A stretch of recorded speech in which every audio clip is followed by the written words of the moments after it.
Next case number 421 on the calendar in the matter of Smith versus Peterka. Thank you. You're welcome. Judge parties have been sworn in. You may be seated. Have a seat.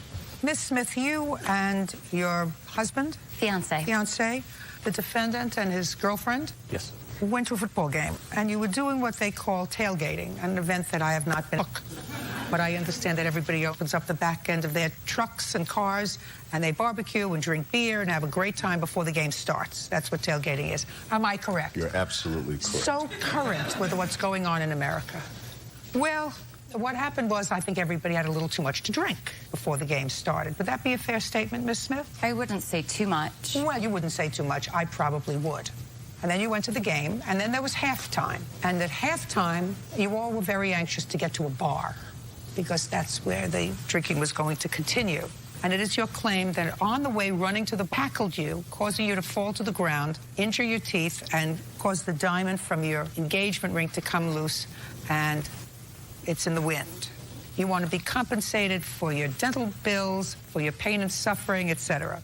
Mr. Peterka says that he did, in fact, bump into you, but it was because you were drunk and wearing flip-flops that you tripped and fell. And he says it was an unfortunate incident, but he did not do anything in an overt manner to hurt you. It was as a result of everybody being a little too drunk. That's your defense. Yes. When was the game, Ms. Smith? It was October 19th. Let's get to what happened. We were walking as a group, but we were all a little bit staggered from one another. I was walking ahead of everybody, and I turned around to see where everybody was at. It was exciting because we were all there at the game. So I'd motioned to the rest of the group, come on, let's go. And as I turned back around and kept walking forward, the next thing I knew, I had just gotten hit very hard from behind. It felt like I got tackled, and I just got slammed to the ground. My fiance was walking behind me, and he actually saw the entire thing happen. Your last name is? Bridger. Go ahead, describe what you... We're walking towards the... I heard that. Okay, I heard and the walking towards. Mr. Peterka came from behind me, running, and as he approached Suzanne, he leapt up and his left shoulder into her right shoulder from behind, and she fell on her face. You mean in an aggressive way? Yes. Is there any reason that you can think of that happened during the day why he would behave in an aggressive way towards your fiancé? No. Other than the drinking all day, we can't think of anything. I'm looking at what you did, sir. That's an intentional act. And I don't think you're sure that that's what happened. No, that's exactly what happened. So what you're telling me is he didn't tackle her. No. He aggressively bumped her with his shoulder. Bumped her? From behind with her shoulder. How much after she turned around and motioned everybody to hurry up did he bump her? 3 seconds, 4 seconds. And what did she say when she turned around and motioned everybody to hurry up? She just said, come on, let's go. You were going to? To the lounge, the bar. And you had to get there quickly because it fills up, right? Correct. And is that why she was hurrying everybody along? No, she was just being playful and wanted everybody to catch up with her because she was a few steps ahead. And since she's shorter than the two of you are, how was she a few steps ahead? Just the way we ended up when we were walking. Well, usually when I go to the game or to an event with a mate, I stay with them. She was just a few steps ahead. I was just meandering down. I was in no hurry. You were in no hurry, but Miss Smith was in a hurry. No, she was being just ahead of us. What was the turnaround and the motion to hurry up, sir? She wanted you're not going to win this, sir. I know you're thinking, but you're not going to win this unless you tell me the truth, not what you think is going to win your lawsuit. Do you understand? Yes. Do you understand? Because there are certain things that are common sense and there are certain things that are not during halftime. And you want to get served during halftime at a game, then you have to get there before the crowd arrives. Is that a fair statement? Yes. And so it would be reasonable that if she were ahead of the pack, she was either walking quickly or at a clip, an almost jog, and she's turning around and she's saying to you, come on, let's go. That be a fair statement, sir? Yes. All right, so let's not play with each other. Do you understand what I'm saying to you? Certain things make sense, and certain things that don't make sense or doesn't make sense, I don't believe you. Do you understand? Yes. Now, I want to know how fast she was walking. She was walking quickly. Okay, walking quickly. And what kind of shoes was she wearing? Flip-flops. And within 3 to 4 seconds of her turning around and telling everybody to hurry up, you're telling me that Mr. Peterka came up and purposely almost body slammed her to the ground. Yes. I don't believe that. That's what happened. I don't believe that. I think maybe he wasn't looking where he was going, and she turned around, and when she turned around the other way, he bumped into her. That I believe. That doesn't excuse his behavior. That doesn't excuse it, because he probably didn't know what was going on, and his reflexes weren't so quick because he had had too much to drink. But I don't like when you make something more of it than it is. Do you understand what I'm saying to you, sir? I do, and I'm not. Show me the police report where you reported that he body slammed you or tackled you. I have the paramedic report. I don't want to see a medical report. I want to see a police report.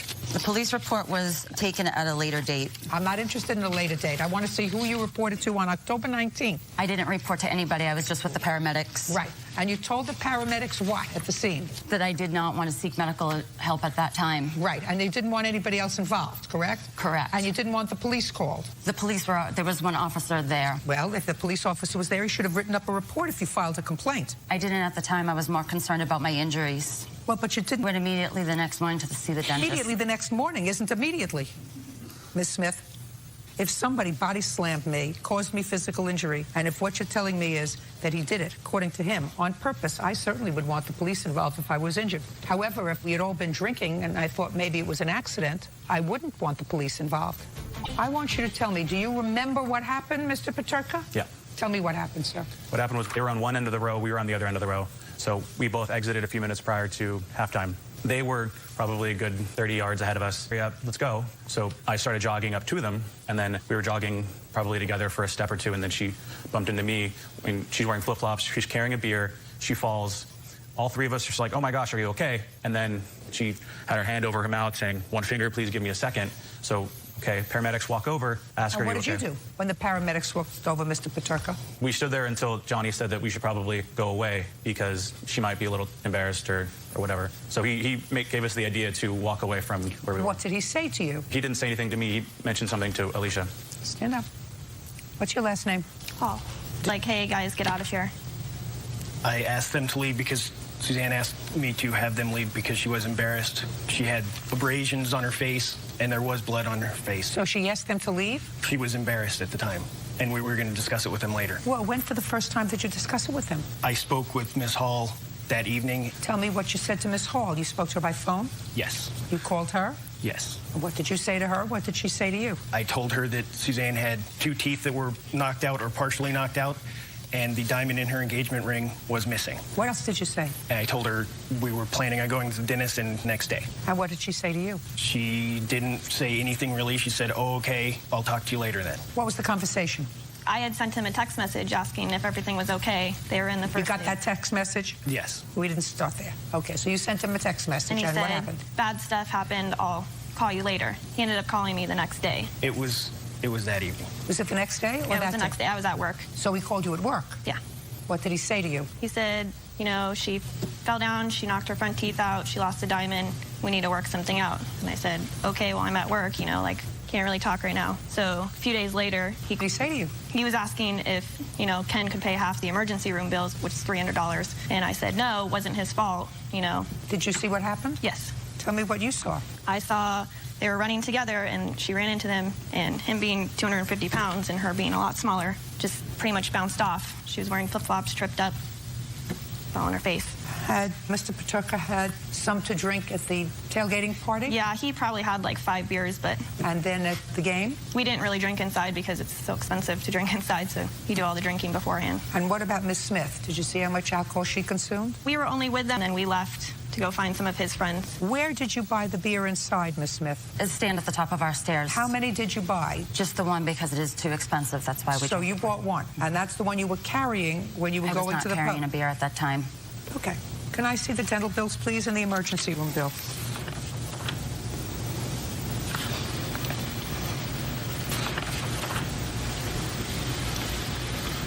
This has nothing to do with the emergency room. I didn't go to the emergency room. I went directly to the dentist. I thought he said to you he wanted you to pay half the emergency That room, was which is incorrect. $300. It was $600, but they wanted him to pay half. Did he say it was for the emergency room? Yeah. So the total of your dental work is $3,312. Correct. Divided by 2, because half of it is your fault. I also have pictures of the tops of my hands because when I Listen to fell, me. I never saw him coming. I never Listen had a to me. chance. I didn't Listen even try me, to Miss brace Smith. myself. Listen to me very carefully. I do not believe that this was an intentional act. I also have pictures of my ring. And I don't believe your ring. He's going to pay for this accident half of your dental bill, and I'm awarding you no punitive damages because I find nothing punitive to reward you for. I think it was an accident caused by both of you. I believe that you are at least 50% responsible for what happened. I don't believe you, sir. Do you understand? I don't believe you. So I'm awarding you $1,656 on your claim, and that is for half of both the root canal work and the cosmetic work that was done on your teeth. That's all. Thank you. Sir, and he hasn't been really, according to you, part of your life for a long time. Correct. You found out, according to your complaint, that your father had opened up several accounts using your Social Security number. Yes, ma'am. As a result of which your credit is all fouled up and you have some outstanding debt that you never actually committed yourself to. Right. Your father acknowledges that some time ago he did, in fact, use your name and Social Security number, but that was, he says, 14 years ago, and he hasn't used your name since. That's correct. And your Social Security number. You used his Social Security number for 14 years ago. Well, I used it for various things, water, electricity, for my family. For utilities? Yes, ma'am. Why didn't you use your own Social Security number? My credit was messed up real bad. So, Well, now you messed up his credit. well, I only used it to help my family. I didn't use it to I don't hurt care him. what you used it for. Okay. He says that it was more than that. Your Honor, I have proofs showing that it wasn't 14 years ago. I have an account from 2001. I'd like to see the accounts from 2004. Let's start with the earliest one. The earliest Michael. one would be the Gordon's Jewelers in 11 of 2000. And that's Never showing had right an there. account with Gordon's Jeweler. Let me see it. That's showing on their report is highlighted. Just and let me see. on their report it also has... Just a second. Credit report as well. And it doesn't show that on my credit report at all. Of course it wouldn't be on your credit report. He's saying that you... No, the reason why I say that because when I pulled my credit, it links both of our Social Security numbers together on the report that I pulled. And that is not on my report. Not on my report. It doesn't link. It just has my information and it has the information he opened and it has his birth date on several of the reports. I want to see your report that shows that this jewelry account has his date of birth on it. Okay. It should be at the beginning of their report, and I also have another Just a report. second. Let him show me. Okay. Your credit report that shows that this jewelry account has his date. My date of birth on it since I used it when he was younger. I'm I never talking about the denied that. jewelry account, sir. Oh, well, I don't have that, so. Well, that's what he's going to show me. Okay. He's going to show me that And the also- jewelry account has your date of birth on it. And it also The has, whole thing probably has my date of birth just on a it. second. it also has his previous addresses also. Your date of birth is August 6, 1968. That's correct? You lived at 108 Way? No. Never. No, I lived at 110. Wait. I have that here too. Yeah, that's why I stayed. I never And what lived about at 1080. and what about 68? Yes, I Dallas? lived there too. Yeah, fine. Okay. Mm-hmm. Keep going. Okay, I have a TXU electric bill, and that's also on there. What date?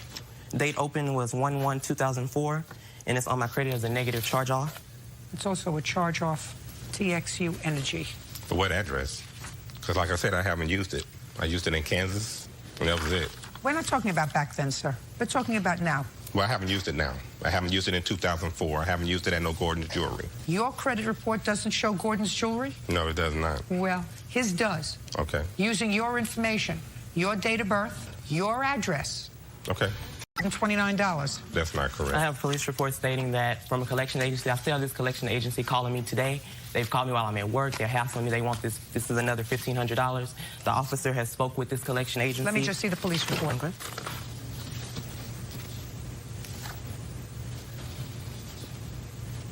Well, this is the police report that dates back to when you were 3 years old, that discusses the opening of this account where there was that was not paid back. Right. And you were 3 years old at the time. For what? I have no idea, but he certainly didn't open an account when he was Well, 3 years old. and I never denied I used it when he was younger. I never denied that, but I don't know what Great. that is. Great. Yeah, and I have proof that I've tried to get cars in my name. You know, as a graduation gift to understand. me, they won't give me anything. I understand that.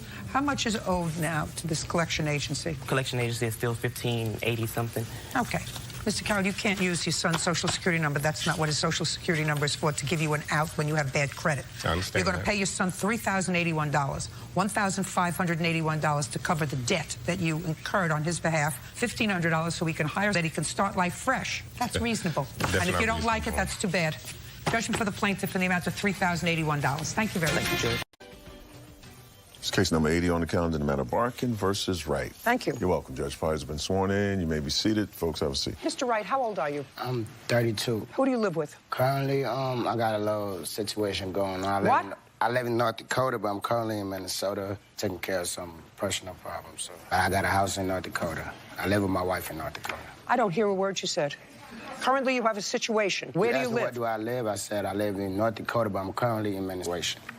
Where do you work? I work for MnDOT in Minnesota doing construction. How many days a week do you work there doing construction? It depends on what work we got available. Where's her dog? I work, Where's her dog? Her dog is over North Minneapolis. Is where? Is in North Minneapolis. What's the address? What's the address where the dog is? Is James Avenue. You do want to get home, don't you? That don't matter to me. You want to stay in Los Angeles? I mean, you don't even know. You don't know what's going on. So let me tell you what's going on. What's going on is Miss Barkin says she gave you her dog to train. That's what she said. said. With your current situation, from where you're not in any place where you have a dog. Exactly. That's my point. Exactly. So I want to know where her dog is. Her dog is where I just told you is at. With whom? To the place that I reside at. That's where it's at for right now. I live in Minneapolis, man. There's a lot of things going on that I don't care about your life. I don't know how to explain. I don't want to care about your life. Who's taking care of the dog now? I don't know how to answer your question. I am still taking care of the dog. Well, you're not taking care of the dog. You're between two different states. How could you be taking care of the dog? You travel with the dog? I just told you I'm in Minnesota currently now, but my address, you asked me where do I live. My home is in North Dakota, but I'm on probation. I'm on probation in Minnesota. I only want to know where you asked me. No, I don't want you to explain. I don't know what answer you're looking for. I just want you to tell me where the dog is. And I just did. Good. Now, today, as we're standing here, who's watching the dog? My sister is. And what's your sister's name? What's the relevance of all of that? I want to know what your sister's name is. I don't want to disclose that information because she don't have nothing to do with this dog party. If she could settle what she owed me, she could have her dog. That person don't have nothing to do with it. This lady have not paid nothing. I got evidence to prove everything she talking about is a lie. I just want to go through the evidence and you can face that. But however, me giving somebody else's name, I'm not going to do that. Mr. Wright, if you had a counterclaim... I don't, regardless, because she owed me. I don't owe her nothing. I don't owe her nothing, period. Let me explain something to you. You got a dog, probably, and you had no right to get a dog because you didn't know how to take care of it. Do you understand? Know where the dog to stay. The dog stayed with me from the day she bought the dog. It's been in my house the whole time. Shut up. Sure. Yeah. Do us both a favor. Just listen, okay? All right. You probably had no business getting a dog because it doesn't sound to me as if you chose a very, very together person to train your dog. Do you understand? Mm-hmm. He works construction 5 days a week. Don't speak to me. I'm sorry, Don't speak to me. Okay. Don't speak to me. He says he works construction 5 days a week. Bird, would you take his phone away from him? I was going to show you. Take his phone away from him. Bird. Yeah, your phone. There you go. Thanks. You got the dog when? March 31st. From the beginning of April to today's date, how many days has the dog been with you? From March 31st until May 2nd, when I gave him the dog was with me in the night. The dog only spent one night with him. The dog spent most of the nights with me, and the dog spent a night with his niece. And he got the dog from his niece's house when I was at work. Do you know this address that he's talking about? He's lying. He has 2 blood sisters, and I know their names, and I know their address, and I know where they live. He's lying. He doesn't. I know his sister because why? His brother is my ex-boyfriend, so therefore, his brother. Just a second. Different program. Okay.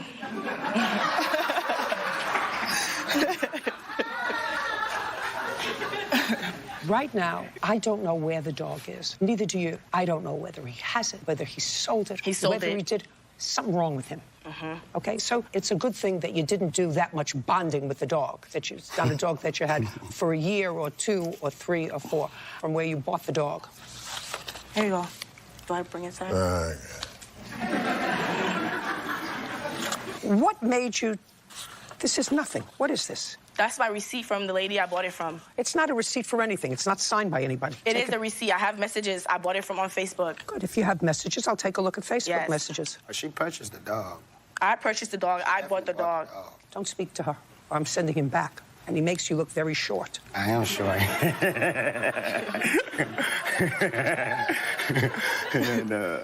I want to see something that I believe. It's not a bill of sale. It's not signed by anybody. You go into a store and you can get a receipt like this. It's a nothing. Okay, but that's the point. I bought it off a Facebook app. I bought the dog from this lady named Shannon. I had to drive like 2 hours away from Minnesota to go get the dog at 9. So let me see. You said you had texts from this woman, Shannon, from where you bought the dog. Let me see them. This is nothing. It's 0. These are text messages of when I still owed her $200, and there's a May I see? There's May a I money see? order May I right see? there. May I see? The dog was $350. Shh. I see 150 sent by MoneyGram. I sent. Shh. I see $150 sent by MoneyGram to Shannon. I want you to point out. Yes. Okay. Right here on March 30th. Don't forget the $200 owed on the puppy tomorrow. I won't, trust me. I'm super excited. Got everything for my puppy. Got it. Now I want to see a picture of the puppy. What kind of dog was it? It's a poodle mixed with a beagle. Now I'm going to get back to you. He got the dog in for dog training, he did. And if you don't pay him for the dog training, you're not getting the dog back. He doesn't have a counterclaim. That's what the case is about.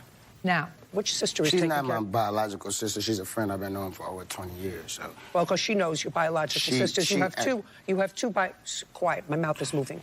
You have two biological sisters. So neither one of your sisters is watching the dog. Who's watching the dog? Listen, let me explain what it's going to cost you. Do you understand? I'm listening. I'm going to explain. You're supposed to get an appearance fee for coming on this show. Do you understand? You either get it or not. Your choice. Who is the dog staying with?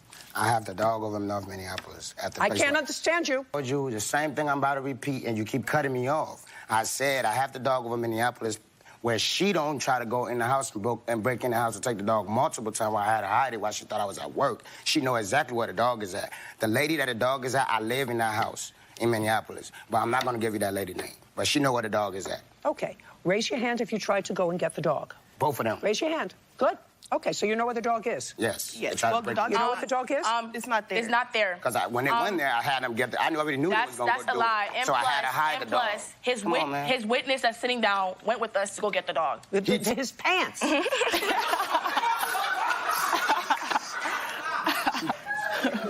I am going to give you an order that you can bring to a marshal.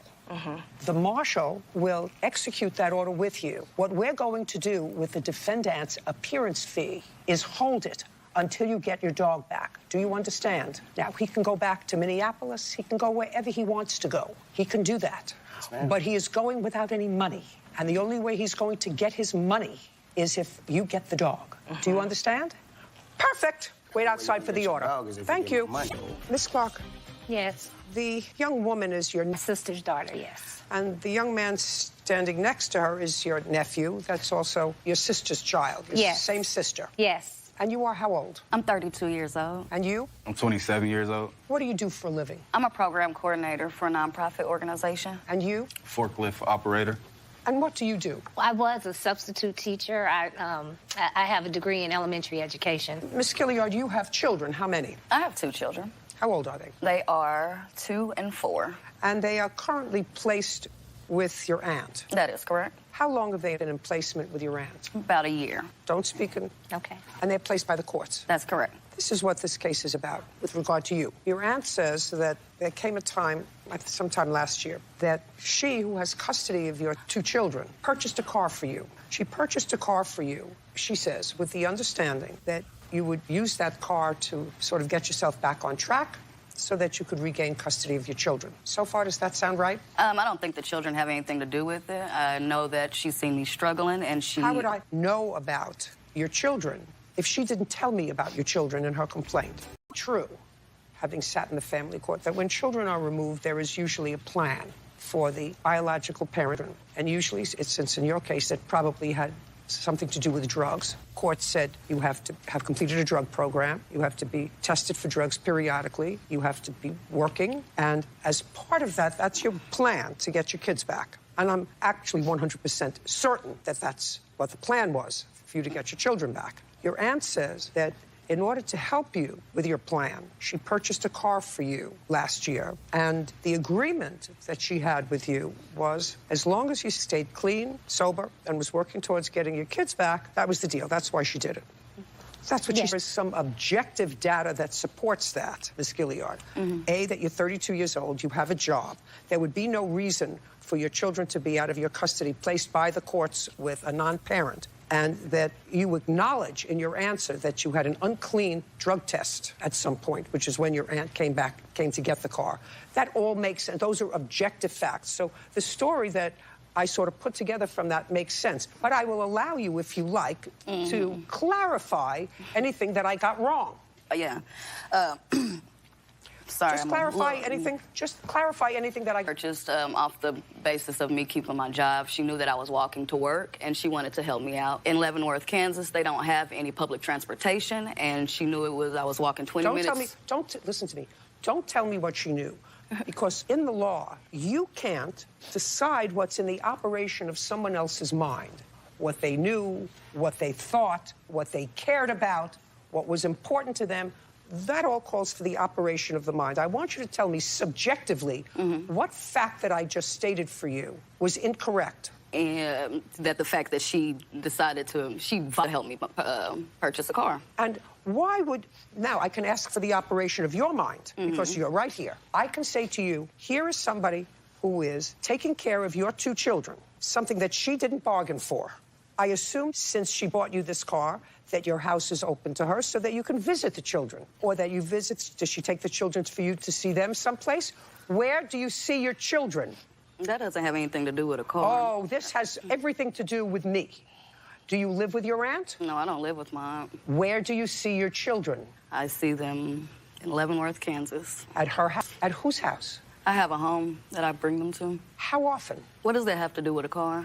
I don't feel comfortable answering that. Well, that's sort of interesting. That would lead me to sort of a lot of very interesting questions. And that would lead me to a lot of very interesting questions of whether or not there's something going on here.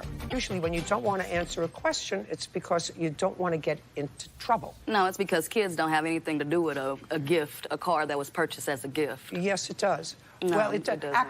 Actually, it does, and it's getting more to do with it. Because when the children are placed with you, Yes. they live with you? They do. They do. Full time?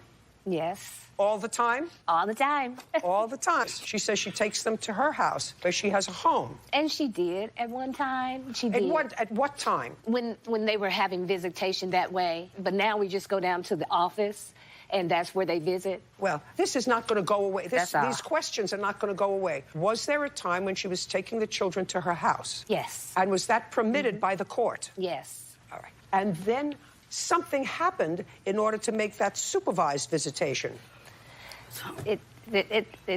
Yes. Just a minute. Listen, the 2 of you can decide that if you don't like these questions, if you don't like my questions, my case back to wherever we came from in small claims court. Because your complaint says that the reason you bought a car for her is because it was court-ordered that she have a job, that she have a car. Exactly. There's a second. Not exactly. Court never orders that you have a car. I don't believe that I will ever see a court order directing someone to have a car, that you must have a car. The court will order that you have a job before you can get your children back. So all of this is in the complaint. And pay careful attention, the 2 of you, so you can look at each other and decide what you want to do. I don't plan on getting off this tear until I find out what's going on with this. Say, we're going back to small claims court. Thank you very much. Do you understand? I hear you want to talk to him? Yeah, I don't see what kids have to do with this at all. It's about a car. It's about a car. Do you understand what I'm saying to you? No. Very easy. Either you're going to answer my questions about your children, the car, where they are, how long they've been there, whether you are taking them to your house now or not. These are all things that I am going to find why she bought you the car, why she came to take it away. And if you're not comfortable answering those questions, you can say goodbye and leave. That's what you're going to do. Say goodbye and leave. If you're comfortable answering the questions, and I'm going to keep answering until I feel as if I have a truthful answer. Okay? Now, you may not want to, neither may your brother want to answer questions, but they're going to be questions that are posed. So you want to talk to your brother for a minute? No, I answer your questions. Great. When were the children coming to your house? In what months and year? I don't recall. Okay, case is over. Case is dismissed without prejudice. Go back to where you came from. And I would suggest that... So, Mr. Payton, it is your claim that the defendant, who was someone who you dated... We've been friends. We haven't dated, but we've been friends. Never anything more than friends? No, not considered more. We've just been friends. It is your claim that she vandalized your property? Yes, ma'am. You want to be compensated. And Ms. Smith says that she did not. I'm going to ask you because I'm not exactly sure I'm getting the correct information. Mr. Payton, just friends, or did you date? If you consider fooling around, I don't know. I don't know how to describe it, but yeah, we were friends. There was an evening that you came over to his house, and he didn't answer the door. Do you remember that? Yes. Do you remember when that was, Miss Smith? August 29th, I believe. Of this year? At what time? Maybe 8 or 9. Did you have an appointment to see each other? No. Was there any reason that you went over there? I talked to him earlier that day, and he told me he was sick, and I wanted to help him by buying some soup and some medicine for him. In what context did he tell you he was sick? That he wasn't feeling well, that he was... No, I took it upon myself to go to the store. Were you supposed to go someplace that he said to you, I can't go, I'm sick? No, he said that he didn't want any visitors, he didn't feel well. Okay. He said, don't come over, I don't feel well. Right. So what did you do? Well, Here. I'm sorry. I didn't think nothing of it. I had went to the store, and that's when I seen him at the store. When I seen him at the grocery store. He looked pretty fine. About what time? Give or take 8, 9, between the same time I talked to him on the phone. Well, like right after. Well, you said you went to his house between 8 and 9. What time did you see him in the grocery store? Well, no, when I seen him at the grocery store, it was between 8 and 9. Between 8 and 9. The store isn't that far from where I live, where he lived. Well, what happened when you went to his house between 8 and 9? Tell me what happened when you went to his house. He didn't answer the door, so I just walked away. Does he have a car? Mm-hmm. Yes. Yes. Was his car there? His car was there. Mm-hmm. So that if you knew his car was there, you knew he was there. And it was early in the evening. It was between 8 and 9. Yes. So you just left? I just left. And where did you go? I went back home. When did you go to the store? I went to the store around, maybe it was almost 10. Later the same night? The same night. So you went to the store later the same night at 10 p.m. and you saw him at the store? I seen him at the store. What were you going to the store? I thought you were going over to his house because... I was going to... Shh. I thought you were going to his house between 8 and 9 because he told you that he wasn't feeling well and he didn't want any visitors, and you said I was going to bring him some soup. So why wouldn't you have gone to the grocery store before you went to his house with the soup? Well, He told you that he wasn't feeling well and he didn't want any visitors, and you said I was going to bring him some soup. So why wouldn't you have gone to the grocery store before you went to his house with the soup? Well, I don't really have an answer for that. I said not to come. I was still going to come anyway. Well, were you coming anyway to check up on him, or were you coming Yes. to bring... You were coming to check up on him. So they would get rid of the chicken soup excuse. No chicken soup for you. And I assume, Ms. Smith, that when you went there to check up on him, you were going to check up on him to make sure that there were no other women there. I mean, you weren't going there to minister to him because you didn't bring him any chicken soup. So you were going over there to check on him to see what was going on because he blew you off that day. You got there, you saw his car there, he didn't answer the door according to you, and so you went home. Now, Mr. Payton, you say at that time she vandalized your car? Yes, Was your car vandalized on the 29th of August? Yes. Did you have a police report? No police report, I didn't. Why? Because I just filed a small claims court against opposed to getting Why? the police involved. Because, I mean, I know the 10 years, so I don't want to... I didn't want to have a criminal record for it. I know... Well, did you I call wanted to her pay for after? it. Did you call her after August 28th? Yes, I did speak to her about it. I mean, When? When I noticed the Post-its on my air conditioner, and after which I seen my car. I'd like to see the Post-its. Yes, ma'am.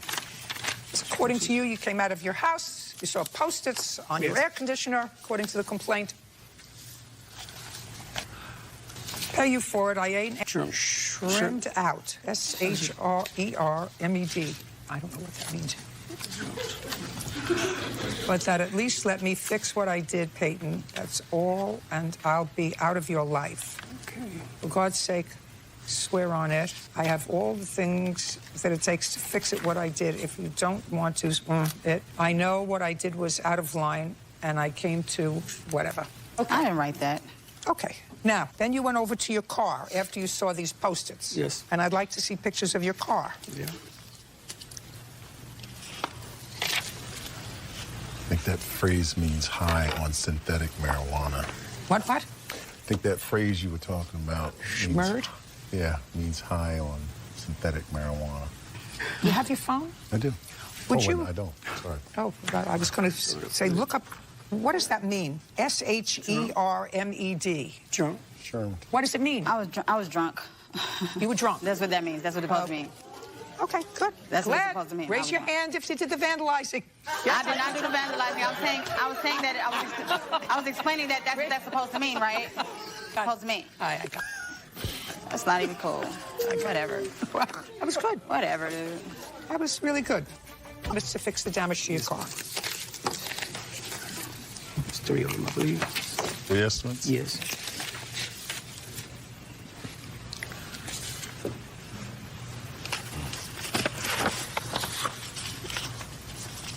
was very nice of you not to call the police. Is this your witness? Yes, ma'am. Step up, please. Tell me your last name.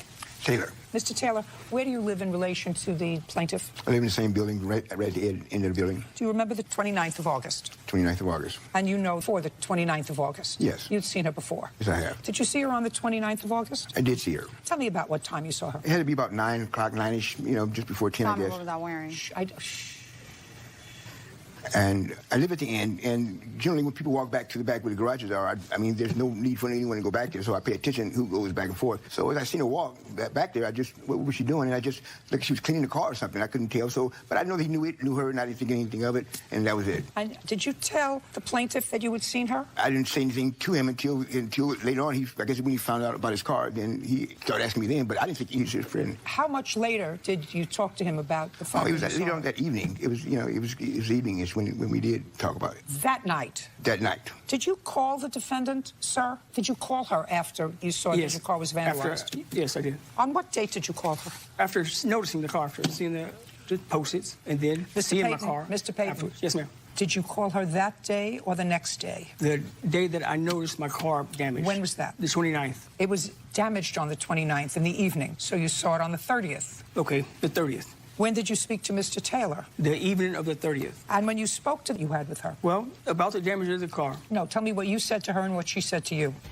Defendant, what was the conversation that you had with her? Well, about the damage of the car. No, tell me what you said to her and what she said to you. Well, I asked her... Not well. You called her. I asked her about the damage to my car. It was a little bit outlandish, and then she needs to take care of it. She needs to pay for that because, it was outlandish. And she apologized and said that she would pay for it. Not well. I asked you what she said. She said that she apologized and that she would pay for it. So? So, here we are to making sure she paid for it. No, well, you got an estimate. You must have called her. Oh, I told her, yes, I did. I let her know the estimates of the car, how much it would cost for her to do it. What it would cost for her to take care of the damages to my car. That could have been anybody back there. That wasn't me that would walk back there. You said you were back there. You said you were drunk. Judgment for the plaintiff in the amount of $2,500. We're finished. Thank you. This is case number 14 on the calendar in the matter of Maloney Everett versus Sunstagen. Thank you. You're welcome, Judge. Parties have been sworn in. You may be seated. Your last name is? Everett. And are you related to each other? Oh, ma'am. Your boyfriend, girlfriend? You live together. How long have you lived together? About 2 years. The two of you rented, is it a room or a house? It's part of his house. Yep. It's like an upper studio loft of his home. And you rented it from him when? The end of January of 2018. Where did you find the ad for the house? It was on Craigslist. Where had you lived before? Detroit Lakes, Minnesota. How long did you live there? Like 17 months. Why did you move from there? The house was sold. When you lived there, who did you rent from? We were actually in the process of buying it from my cousin, but we ended up not filling that agreement, and he sold it to his brother's girlfriend. Did you pay him rent? Yeah. We were in the process of buying it. Oh, that's not what I asked you. Yeah, did you pay him rent? We were not paying rent, no. You were not paying him rent? Not for that. We were paying... Don't knock him. I asked you, it was a very simple question. You lived in this... It was a mobile home, and we were paying lot rent. So you were not paying for the use of the mobile home, but you were paying for the lot? Yes. So he sold the mobile home? Yes. Just the mobile home? Yes. Where'd you live before that?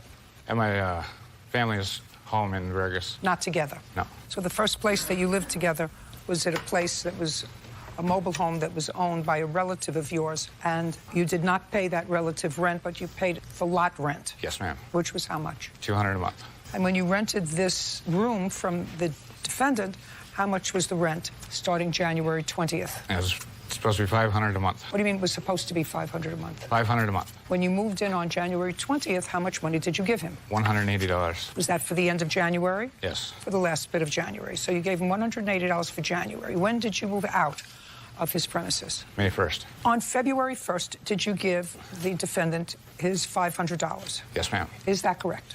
Yeah, I'd go along with that, yeah. On March 1st, did you give the defendant his rent? No, ma'am. On April 1st, did you give the defendant his rent? No, ma'am. And on May 1st, you moved out? Yes, ma'am. So in total, you were there for part of January, February, March, and April, and you paid him a total of Mr. Sonshagen, did they give you $180 a month for the month of January? No, it's $5, but they gave me on January 20th, we sat down, we made a deal. They gave me $500 at that time or just after that for the month of February. Did they give you any money for January? No, I was supposed to get $100 and never did. But So when they moved in January 20th, they gave you $500. 20th or 25th, yeah, before they moved in, before the 1st of February, Before they the gave me 1st of February, they gave you $500. Yeah. And that's all the money that you got from them. So they lived January free.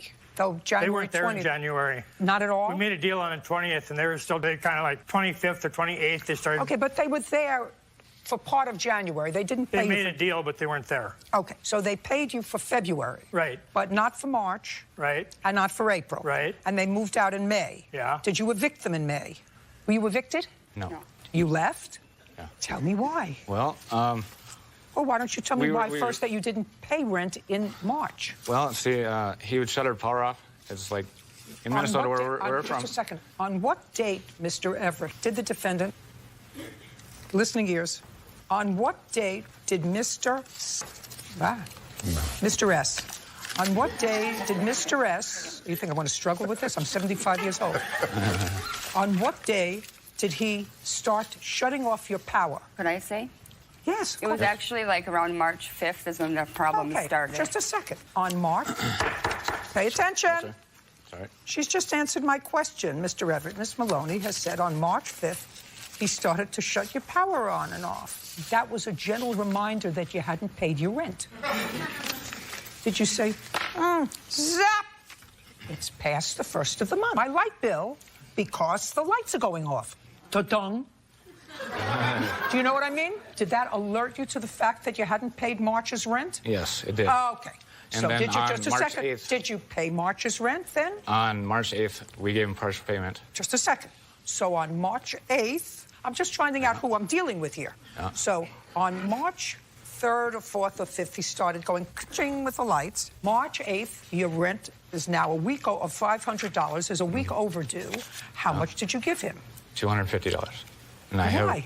Why? Because that's all I could afford at the time.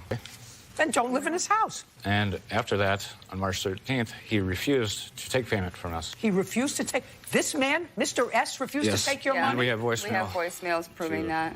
Oh. Would you like to hear it? Just a second. On what date did you offer him money, the rest of March's rent, and did he say to you, I don't want your rent?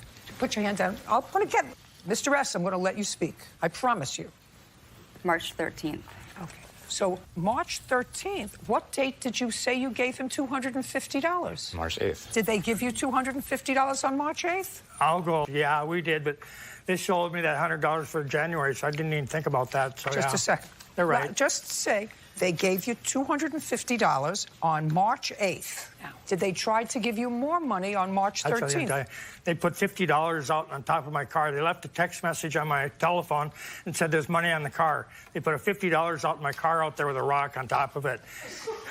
And I got mad and I just said no. And I told them, come get their money. I don't want it. That's what I said.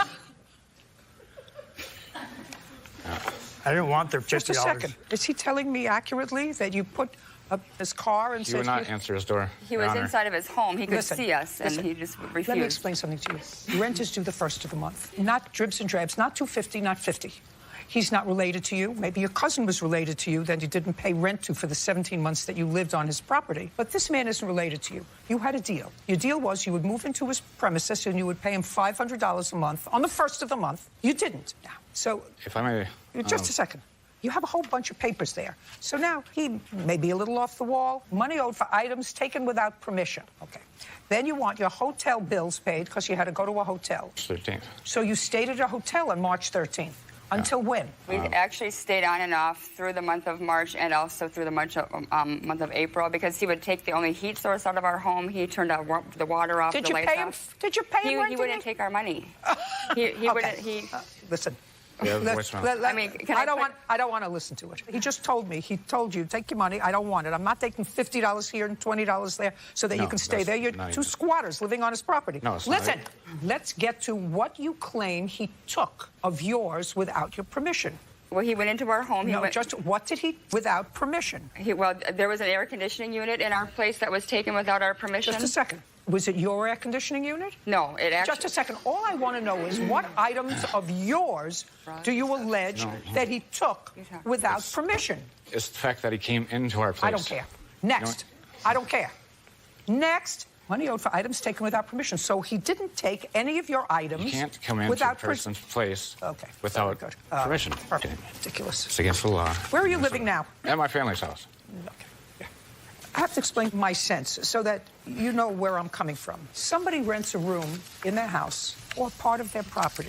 They do so because they need the extra income. If the people that they rent to are normal and are acting like responsible tenants, they're happy. They get their money. Everything is fine because you really have to be. You're not psychotic, are you? You may like to have, you know, a beer once in a while, but you're not psychotic, are you? No. No. No. No. He got nuts because you weren't paying your rent. We tried to pay the rent. Yeah, you gave. He would not accept our payments. No, I'm going to ask you just one. I'm just going to ask you just one question. He threatened Mr. us? Everett, pay attention to my mouth. One question: did you, on the 1st of March, give Mr. S. $500 for rent? No. On the 2nd of March, did you give him $500 for rent? The answer is no. The 3rd, 4th, 5th, 6th, 7th. Did you give him $500 a month in rent? The answer is no. A day later, you gave him a deal. Your deal was $500. You didn't have a deal? No written deal. Just a second. Nothing. You told me 5 minutes ago, we'll play the tape back for you. You said you answered an ad on Craigslist. You sat down. What was the rent? You said to me it was $500 a month. I asked you, when did you move in? You told me January 20th. You told me that you gave him $180. He doesn't say you gave him $180. He says you gave him $500 on the 23rd, and that was to cover February. And that's you still false. owed him for January. You have proof that you gave him $180? No. Then, instead of giving him on the 9th of March $250, because I believe him when he says, in cash, under a rock, on his car, and said to him, there's money for you, and he said, take your money, I don't want your money, that's on your machine, I don't want to hear it. Do you understand? I'm not interested in hearing it unless you tell me on March 1st and April 1st you gave him $500. We tried to. Just a second. You didn't try to. That's a lie. You did not try to give him $500 on March 1st. On March 3rd, he's told us that we were evicted from this property. All right, good. All right, you get zero. Dippity-doo. He owes you nothing. Now, are you happy to have it? They're gone, aren't they? Their stuff's still there, but they're gone. Their stuff is still there? Yeah. What stuff is still there? If their stuff is still there, then they're there. What stuff is there? There's still some things up there. It's just happened, so I haven't got anything moved out. You mean it just happened on May 1st? Yeah. That they left? Yeah. And you left. You said you moved out. And you're at your parents' house now, right? That's what you say. You say you're at your family's house now. Is that what you said? Throw all their stuff out. Get rid of all their stuff. Get rid of it all so that you can re-rent the room. Do you understand? Yeah. Throw it out. Yeah. They didn't pay you rent. Really? March, April, or May. They have no stuff that belongs to them in your house. Bye. We're done. Mr. Haywood, according to what I read, you purchased from the defendant and paid for $700 worth of some sort of meat. He was in the butcher business. And you were planning on purchasing some Your Honor, mystery meat from him before? Purchased. And you said, well, I'll buy it. He gave you a very good buy on a whole bunch of it. Right. And it supposedly stays frozen for a long time. Right. Just tell us what kind of meat this was. It was summer sausage and beef sticks. Beef sticks? Beef sticks. And do you make that? Yes, ma'am. It's like a Slim Jim. What is a Slim Jim? A beef stick that you buy in convenience stores, but we're not allowed to sell ours in a convenience store. Why can't you sell yours at a convenience store? According to USDA rules, there's certain state and government rules. Because you have to slaughter it a certain way, and you have to be approved. I have to buy the retail meat and have everything to process that meat and sell in my establishment. All right, too much information that I'm never going to use again. You know, I don't mind absorbing information that I'm going to use, but this is not something that I'm ever going to use again. Meat on what day? It was sometime in... Don't tell me sometime. It was in August. And you asked him to hold the meat for you? Yes, we were really good friends, Your Honor, at one time, and... You asked him to hold the meat for you? Yes, I did. And when did you go and pick up the meat? I occasionally went in there and picked up some now and then because I didn't have any place to store it. When you say you occasionally went in there to pick up some, between August and what did you occasionally go in there to pick up some? Like in January, I went to pick some up, and he had Between August and January, did you pick any other? Say, between August and October, how many times did you go to pick up meat at the butcher shop? Probably about twice, 2-3 times. And it was frozen? No, I gave some of it away at Christmas time to relatives. Just a second. We're dealing with October. Put your hand down. Christmas time, you gave early Christmas presents, or then you went back Christmas time. So between October and The end of December, how many times did you go in to the butcher shop? I was there numerous times because I'd go in there and Numerous visit. times. I'm just talking to take meat. Probably about maybe twice, 2-3 times. That was it. So 2-3 times between August and September and October, and 2 or 3 times between. So that's 6 times you went in to take meat. No. Listen, I'm not bothering with this case for more than another 30 seconds. You paid $700 for meat. Yeah, and I You want went it in and back. just a second. And you went in how many times to pick up meat? That's what you told 3. me. You said to me I would go in, and you gave Christmas presents away to whom? To my family, and it wasn't that much, What? maybe about 2 people. How much, just a second, how much meat, beef, do you have proof that you took out? You went in 3 times. You're suing him for $700. How much meat did you take? You have one piece of paper in front of you. I would probably say, well, that it come out. I would probably say what? How much? $100 worth?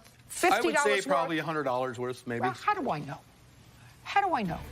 How am I supposed to figure out how much you took? In any event, he had sold the butcher shop, according to you, to somebody else, who was also a good friend, who you went into. And they both agreed to let me store it. Who cares? I don't care. I can't tell how much you took. In any event, he didn't own the butcher shop when it closed. Is that correct? Yes, ma'am. When did you sell the butcher shop? I did not actually get it sold to this gentleman. I had all of his agreements When and did you everything. leave the butcher shop? I left it in August. The beginning of August. August 1st is whenever he took it over. Okay. So between August and December, you were dealing with somebody else. Correct. You were dealing with somebody else who you say agreed to store your meat because he wasn't there after August. Yes. Goodbye, Mr. Hedgewood. We're done.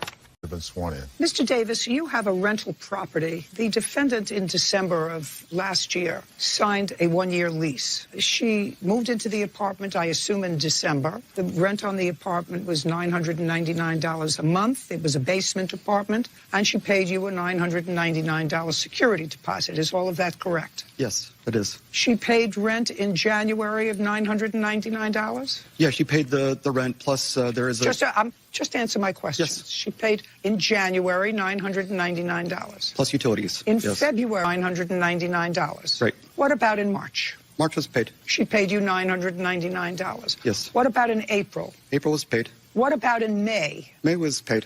And how many rental properties do you have? 4.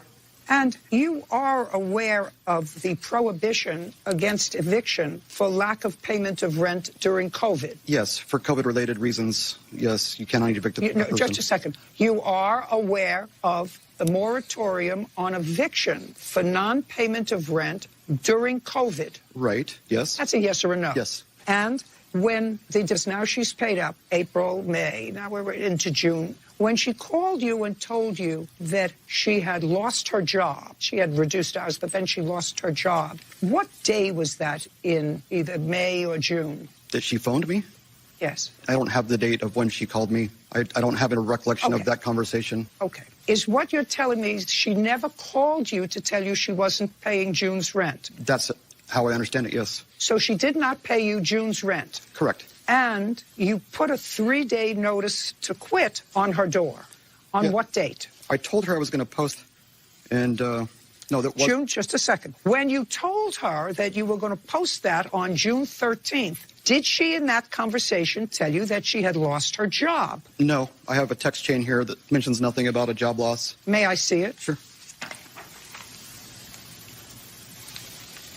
So right here you can see where I've highlighted. And just a second. Yeah, okay. Just a sec. Don't highlight anything for me. I can read. All right, all right.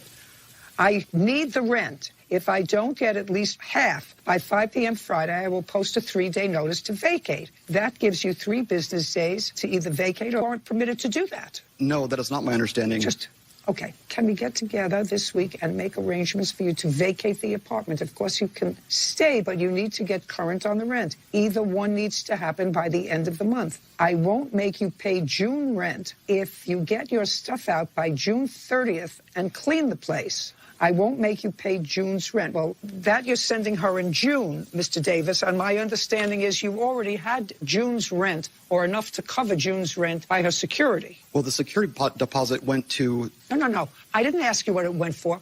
I'm talking about, if you get out by June 30th, you won't have to pay June's rent. You and I both know that based upon what you wrote to her, you were keeping June's rent because she was breaking the lease, right? Because you had a year's lease with her and only 6 months were up. And you weren't going to return her security deposit to her because you didn't mention her security deposit. Right. So we know that. Yes. We know that. Okay. Okay. I just, you know, I'm not a landlord. I'm a judge. I don't have rental property. But I know people who have more than one rental unit. Right. Understand, because I've been doing this now for 25 years. Holy crow. So you weren't being really nice to her by saying, is won't charge you for June's rent if you're out by June 30th, because you already had her June's rent and security, which you weren't returning to her. You weren't giving her a free month's rent. Well, I would have returned the security deposit. Shoulda, woulda, coulda. Shoulda, woulda, coulda.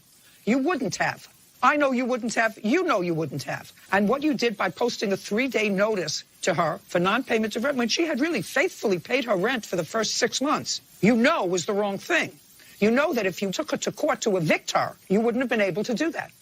Now I finished with him for a second because he's suing for a whole bunch of unpaid rent and property damage. So you moved out in July. The first week of July. What date in July? I don't remember the exact date. I know it was in the first week because I couldn't get a truck to move all my stuff out. So it was being prolonged because I didn't have the money since I didn't have a job to get all my stuff out. Where had you been working? Northeastern Services. Until what date were you working there? I think June 10th. Did you start to collect unemployment? No. Why not? Because my company said that I didn't lose my job due to COVID. What did you lose your job over? I lose my job because of COVID. I don't know why they told them that. So you didn't get unemployment. If you don't get unemployment, that means that you quit your job. I didn't quit. I did. Well, explain that to me. So you left your job. You didn't get fired. I didn't go in because most of our houses were being shut down for COVID because I worked with residential.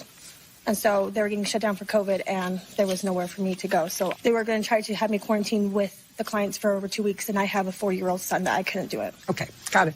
Does your 4-year-old son live with you? Yes. Okay. Now, I want you to show me pictures, Mr. Davis, of what you allege the damage is that the defendant did that was in excess of her security deposit. Okay. This is the first picture I will show you of a few. This is how the apartment was kept and how it was left. And how it was left? Yes. Is that how you left the apartment, Miss Packer?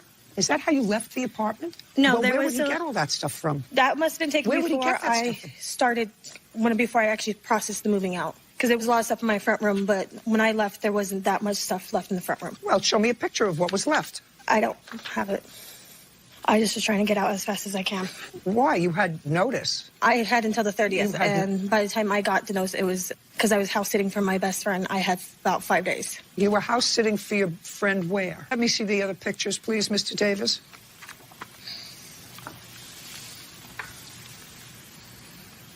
Was all of that property left there? Yes, it was. Would you like more pictures? I'm talking about your pictures. Was all of the property in those 2 rooms that you're showing me, was all that property left there when she vacated the apartment? Yes. Can I see the rest, please?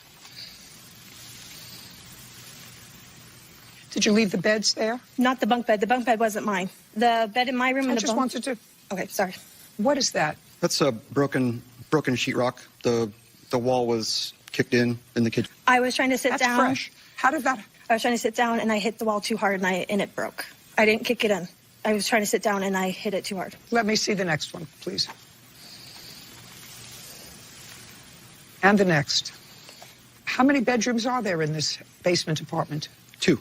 Any other pictures you want to show me? Sure. This shows furniture that was left outside of the apartment, which had actually been left out there for months before she moved out. I kept asking her to remove that, and it remained. Okay, I don't care about that.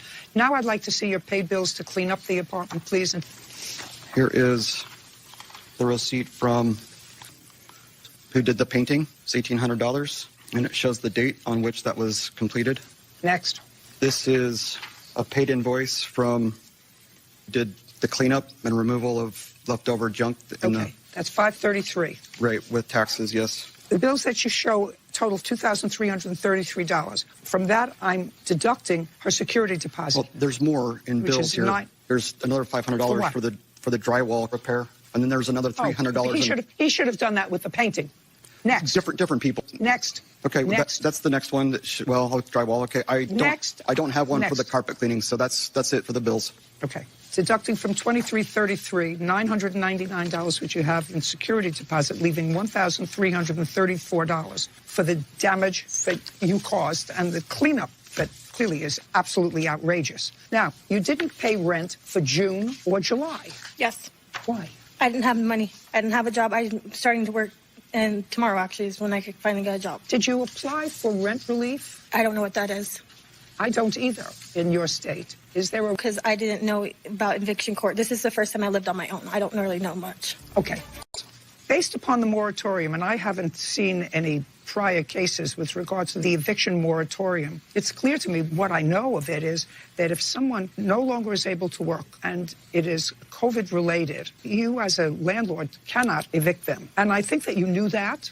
I didn't evict anyone.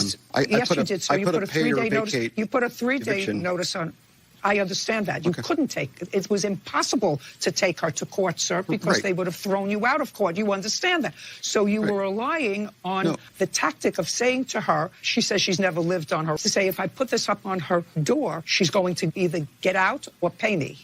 I don't think that you could do that. So I believe that she should have left the apartment in far more reasonable condition, but you're not getting your rent. You're getting $1,334. Judgment for the plaintiff. That's it. We're done. You purchased 4 wigs and dropped them off at the defendant's home, I assume, to style them. Had he ever styled wigs for you before? No, actually, he was natural hair. So when you bought these wigs, did you contact him to see whether he worked on wigs as well as natural hair? Yes, I know for a fact I've seen him do wigs and sew-ins and glue-ins, so I know his history of doing wigs. Okay, and from what you saw, his services were satisfactory? Yes. Okay. Wigs. April 29th, May 8th, and May 22nd. Did you buy them online? No, ma'am. Where did you buy them? There's a young lady in Sacramento. Her name is Tashana. She custom makes wigs out of raw Peruvian hair. Do you have the receipt for payment for Yes, the 4 ma'am. wigs? I have my bank statement because the way I pay her is through Zelle. Okay, so you purchased from her. $375 a piece. So they were $14.90. Yes. The last one that you purchased from her was on May 22nd, and you dropped all 4 of them off at the defendant's shop or home? His residence, because he wasn't able to work in his shop because of the COVID. On what date? That was on July 17th. Had anyone else styled the wigs before? You started buying them in April, then you bought some in May. Had anyone styled them other than the defendant? No, just the young lady that custom made them for me. She's the only one that has touched them besides the defendant. Had you worn them between... Each one maybe twice. And you wore them the way they were? Yes. When you contacted the defendant about styling them, what did you tell him that you wanted him to do to the 4 wigs? I do have a text message, and I call him my hair husband. So I just asked him, could he flat iron and curl? No cut, just flat iron and curl. May I see the message?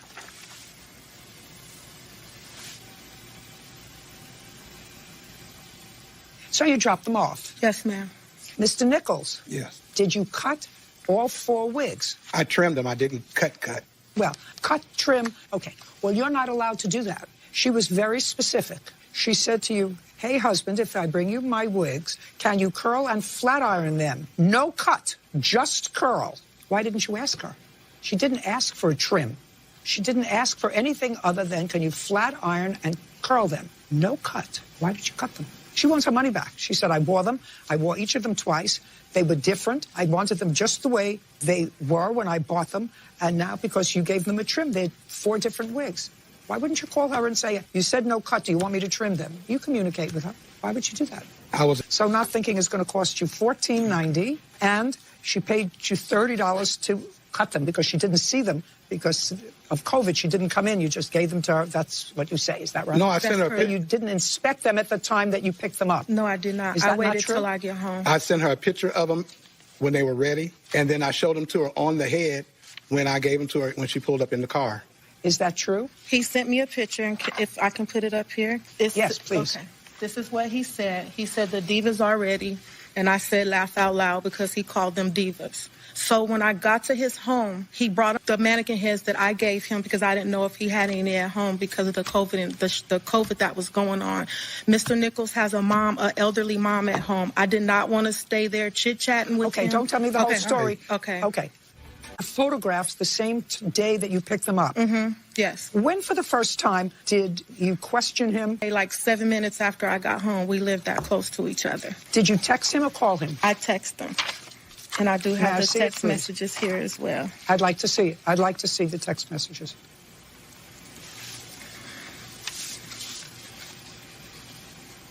Did he answer you? He did call me, and I was on the Zoom call, and I told him I was going to call him right back for my job. I called him back, no answer. I called him a few times, no answer, and then I texted him when I was at work and informed him that I needed to discuss with him the damaged wigs that were done, and he never responded to the text. It's small claims court and asked them, because I've never done this before, what do I do? And, Got it. Okay. Judgment for the plaintiff in the amount of $15.20. Thank you. We're done. Next time, think, Mr. Nichols. Ms. Espinosa, the defendant is your sister, and each of you claim that they own a car that had belonged to your deceased mother. That's what this case is about? Yes. So I have a few questions. First, who has title to the car in their possession? I do. What state do you live in, Ms. Espinosa? Utah. And in what state did your mother live before she passed away in May of this year? California. And in what state did your sister live in May of this year? California. At what address did your sister 2020? I believe she was with my mother in Marietta. Yes, she did. She lived with your mother. Yes. How long did she live with your mother? I'm going to say a year, that I recall. Was your mother sick during that year? Yes. What was the nature of her illness? She just had age problems. And Ms. Espinosa, what was wrong with your mother? She had dementia, spinal stenosis, diverticulitis, heart issues. Where had you lived before you moved in with your mother? I was actually in Las Vegas. Did you work? No, ma'am. I was out on a job injury. What was the nature of the job injury? A back injury. Okay. So that's what was wrong. Your mother had dementia. She had spinal stenosis. That's what. How many times in that year that your sister was there did you visit with your mother from Utah?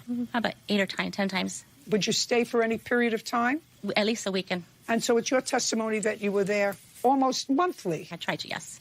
If I were to ask your sister and the other people who were here as witnesses, would they say you were there almost monthly to see your mother? Probably not. How many times do you think that they would say you visited your mother in that year? Maybe 5. Maybe 5. Would that be a closer figure to how many times you visited your mother in that year? Close to 5? No, I say 8, about 8 times. Now, your mother had a tooth. Your mother died in May.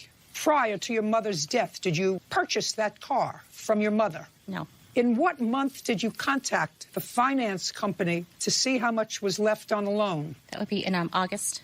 When you contacted the finance company, can you tell me the reason you contacted the finance company? To purchase the car, because they said it was going to go into default. How would you know that? You had never been involved with the car prior to your mother's death. Right. You weren't on the loan. No, I wasn't. So what prompted you to call the finance company? I didn't want them to repossess the car. With this car.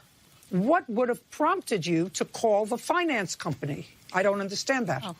They certainly didn't call you. You weren't on the loan. So you contacted them. Right. I just needed a car. It was a good car. I did not want it to go back to the bank. I wanted to keep it in the family. Just a minute. So you called to see if someone else was making the payments. Because if they weren't making the payments, you could hop in, pay the car off, and get it. Yes. I mean, that has to be the answer. You called to see if someone else was making the payments. And what I want to know is, in what month did you call them? The beginning of August. Well, you wrote to Motor Vehicles in August. Show paid off the car. I want to see what date it was. Here's the wire transfer to the bank. That was in July. July? That was in July, not August. Oh, I'm sorry. I have my wrong dates. I apologize. And what date did your mother pass in May? May 7th of 2020. So the beginning of May? Yes, ma'am. Before your mother passed away, who made the car payments on this car? My mother was making them up until about April when I got a phone call from the loan company. It was a wellness check due to the COVID. At the end of the conversation, the representative asked me if everything was fine, and I said yes, but she repeated the question again. I go, you get behind, and in 4 days, you'll be 2 payments behind. The other sister that lives in Florida was in charge of her finances at that time, and the payments were to be made. I did ask my mother if she was aware that they had stopped making the payments on there, and she said no. Just a second. Did you ever make the payments on the car? I started making them after they told me that there was 2 payments behind. So the first payment that I made was for the sum of $800 in May. So can you show me proof that you made the payment in May? Yes, ma'am. So that made up for April and May.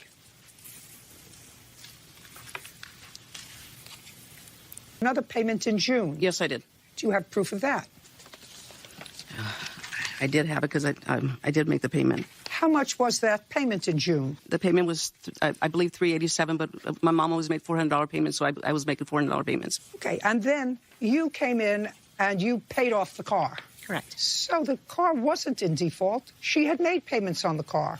One sister had, and then she made payments up for April and May and June. I didn't know that. Well, why didn't you ask? They told me it was in default already. No, I don't believe that. Unless you have a letter from them that it was in default. She has proof she made the letter. I think you played it cute. I think you had a paid-off car, and all it was going to cost you was $3,700. And you think that I'm going to help you? That's unlikely. Miss Espinoza, you have physical custody of this car. Is that correct? Yes, ma'am. Your sister paid off the balance of the car. I found out via letter, yes. This court doesn't think she should have the car because what she did was pull a fast one. And you're going to tell me that your mother signed a document that you should have the car. That's correct. In what month and year? The letter was written and it was notarized on May 2nd of 2019. Well, you see, my problem is, Miss Espinoza, that you testified a moment ago that your mother suffered from dementia. Yes, ma'am. She was in the early stages of dementia. And that's not what you said before. No, it is not what I said. And you said that your sister in Florida was taking care of paying for the Kia, which I assume you were driving. Yes, ma'am.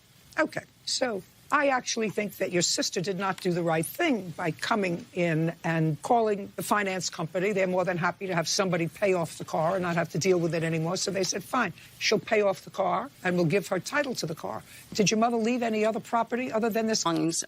Also. There was a lot of undermining with that also. But she didn't leave a house or any significant bank accounts? No, she was renting, and the bank account was under my sister's name in Florida. She ended up with that also. Whatever my mom had in the account at that time. This sister or the sister in Florida? The one in Florida. Ended up with that bank account. So they had a joint bank account? Yes, it was originally under my name with my mother's. And was your mother receiving Social Security? Yes. So your mother's Social Security check was going into that joint bank account? That's correct. And your sister was paying the car note from that bank check? To my knowledge, right? Yes. And how many sisters are there? There's 5 sisters and 2 brothers. Does anybody else want this 2013 Kia? I honestly don't know because I wasn't even aware that this was happening until I called the bank after I received the letter indicating that my other sister in Florida was the owner of the car and they had paid the vehicle off. I did call the bank and I asked them how that happened. Just a second. The car was in your mother's name and your other sister in Florida? No, that's the document that I received after the fact. But was the car in my your mother's name solely? solely? Solely? Yes. Now, you don't have a counterclaim. Well, at least for the money that... Yeah, go ahead. I was just going to say, I just found out about all this shenanigans just little about a week. I wasn't aware. When I called the loan company, I asked them what was going on, and they said that my sister in Florida had called them up and indicated that she was my mom's successor. So they sent her the documents so she can sign up, and that's how they understood it. Hold on a second. Are you in touch with your sister in Florida? Yes. Miss Espinoza? Yes, I am. You are? Oh, that makes it easier for me. When I say you're in touch with your sister in Florida, are you in touch with your sister in Florida about this car? We were, but I talked to her every day besides the car situation. Well, she was the one that was handling this. Who paid off the car, you or your sister in Florida? I paid the car out. Just look at me. Shh. Did your sister send you any money? No, she did not. Was there any money in the joint bank account that your sister had with your mother? I don't know that. That's a yes or a no. Yes, you do. Yes, you do. You know because you speak to your sister every day. How much money was in the joint bank account that your sister had with your mother? I don't know because I don't handle the financial stuff. Well, then I'm going to ask your other sister. She's going to give me an answer. And so if you don't know, I'm going to believe her answer. Do you understand that? Yes. How much money was in the joint bank account? Do you know? All I can do is estimate that there was approximately $8,000 in there, and then the stimulus check was added on there on April 29th. The mother received from Social Security every month? To be honest with you, no. Was your mother a working person? Yes, she was. Before she got sick? Well, she had been retired for a few years already at that time, but she was also receiving compensation from my father's retirement also. And do you know how much she was receiving? No, ma'am. I'm going to repeat myself. Did your sister send you any money from your mother's joint bank account? She did not, Your Honor. Did you ask her about it? No, I did not. I don't believe that. Tell her why she started paying. Can I please say something? Yeah, now I'll hear you. Have a witness? Yes. Sure. Come on up. Hi, my name is Michelle Espinoza. I am the sister-in-law. I am married to their brother. What so I the want to reason know, that the sister in Florida started taking over the payments was because he's in withdrawals in the statements that Sandy was taking money out near gambling places, near casinos and things of that nature, $400 at a time, $300 at that time. I have the statements here on credit cards that were in Georgia's name only in the time frame that we're discussing, from August to February. Okay. So what you're saying is that the defendant had control over some aspect of your mother's finances, and that was changed. Correct, because of the evidence that we found. So your sister in Florida. Exactly, because there was something that was not adding up. How much was not adding up? In the thousands. I have it all highlighted on the money that she took out in different places. I would say at least $3,000. This was from... Of the statements that we have. We don't have all of the statements. And she was paying her phone bill out of it, and she was paying her psychics, like all sorts of different things out of her mom's. Okay. Did you have discussions with the defendant in front of your mother? Yes, my stepson did, and his mom. No, I want to know if you did. If I did not. In front of her, no. I had a discussion with Georgia regarding the theft, but I did not have a discussion with Sandy when I was there taking care of her at one time. Not interested. Miss Espinosa. Yes, ma'am. I'm going to take a look, control over your mother's finances. So I'm going to ask you, did you ever use your mother's account when you had control over some of your mother's money? Did you ever use any of that money at casinos or to pay a phone bill of yours? Yes, yes, that is true. Because my mother was aware of it because I asked her if I can use her credit card, and she was aware of it. Oh, no. Now, that I don't believe. Okay, I don't believe. No, it is the truth. I don't know if you believe me or not, but the withdrawals were withdrawals that I did for my mother, and I asked her on several occasions because she asked me if she could take money out of it, because I asked her to take the money out of one of them to consolidate all her credit cash. She says, Mom, do you need it? She says, no. I says, and why do you want me to take it out? She says, because it's my money. That was her answer. Okay. Your mother didn't go to a casino, did she? No. I went over that way, and I told her I was going to withdraw. All right. Okay. Yeah. Okay. I'm trying to get what's going on here. Now I'm going to hear from... Pick which witness you want me to hear from. Probably Karen. Miss Espinosa. Miss Karen Wilson. She's a good friend of my mom. She's known her for over 30 years. Okay, great. A friend of Miss Espinosa's mother for how long? Probably about 30 years. Did you see her in the last year of her life? Yes, I did. Who was her primary caregiver the last year of her life? Sandra was. How many times did the plaintiff come to visit in the last year of her life? First time I've met her or I've seen her, but from what Sandy told me when she came, it wasn't. No, don't tell me what. Okay. Don't tell me what Sandy told you. You never saw her. I never saw her. Was her last name Espinosa? Your friend. Well, I knew her as Georgia. How often did you see her? Probably about once a week. Did you ever have discussions with Georgia about who she wanted to retain this car? Yes, I did. Back in 2018, Georgia was concerned that once she passed, it was going to be a big fight with her family. And it upset her. She was concerned about it. And I told her, that is just make a list and who you wanted to go to whom. And so she had discussed with me and another longtime friend that, she wanted Sandy to have the car for taking care of her because she did such a good job. And she did. When I went over there, the house was always clean. Georgia was always fed. And, she was doing good. Well, so this is my question to you. Somebody paid off the car. Somebody was going to have to pay off the car, make regular and consistent payments on the car. Otherwise, it was going to be repossessed. The plaintiff, although I think her motives were not born out of goodwill, and certainly the timing was not consistent, sister, she did pay off the car. Your friend has been driving the car for about how long? 6 months? 8 months? Actually, the car, 6 months. The car's been sitting for about 2.5 months when all this started. It may have been sitting, but prior to that, you drove it. Not frequently, but yes. You drove it in May. You drove it in June. You drove it in July. You drove it in August. You drove it in September. Then this all started. May, June, July, August, September. You drove the car for 5 months. And you paid $1,200. That's the only money that you say you paid towards the car. Yes, I was making the monthly pass. You made $1,200 worth of payments. At that time, yes. At any time. You never made any other payments towards the car. The only thing that you paid towards that car was $1,200, and you drove that car May, June, July, August, and September for 5 months. That's all I'm saying to you. And your lawsuit, actually, you're asking for $3,700, which is what you paid when you paid off the car, because your sister actually has physical possession of the car. Now, is it your intention to sign title over to her? I'd like to take the car home with me. Well, you don't have the car.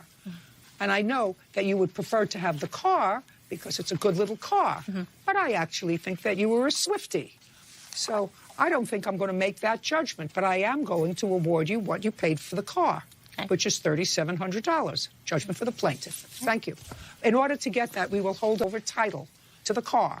You get your check. Do you understand? Yes. Otherwise, you get nothing and you don't have a car. Okay. Got it? Got it. Perfect. We're done. Thank you. This case number 521 on the calendar, the matter of Belkey versus Zigra. Parties have been sworn in. You may be seated. Folks, have a seat.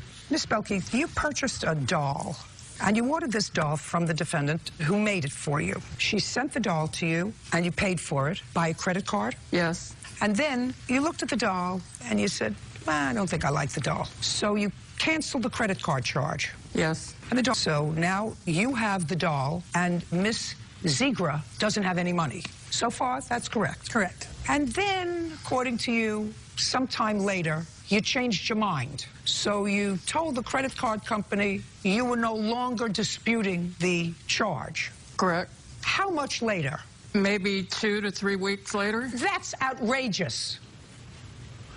Let's start out with that's outrageous. That 2 to 3 weeks later, you said, well, now I'm not going to dispute the charge anymore. So now they put the money back in her account. Not until a month and a half later. Back in her account. Now you have the doll, and she's been embarrassed because they took the money out, but now she's got her money. So far, is that all correct? Pretty much.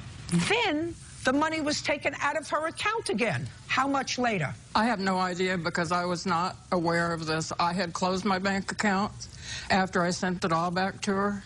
And if the bank did something without my knowledge, I don't know. I asked for proof of the second chargeback. Can I see the proof of the second chargeback, Absolutely, please? Your Honor. But that was not provided, was it? I'm going to see it. I also have a letter stating that and do a second chargeback. I will take a look at that.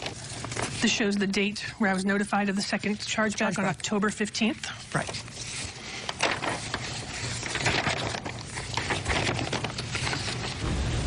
Okay, $1,978.10 they took out of your account. Again, and that was on October 15th. Yes. And there were all kinds of service charges online for that. And do you have the letter from the bank? I do. I'd like to take a look at it, indicating that the customer again asked for the charge back. Well, I have it right here on my phone, so that's easy. Great. Because I specifically called them to make it was appealed. Here, I have it right here. Great. Unfortunately, your customer continued to challenge the dispute, and on 10/13, the case was resolved in your customer's favor. May I see it, please? In this paragraph, I believe.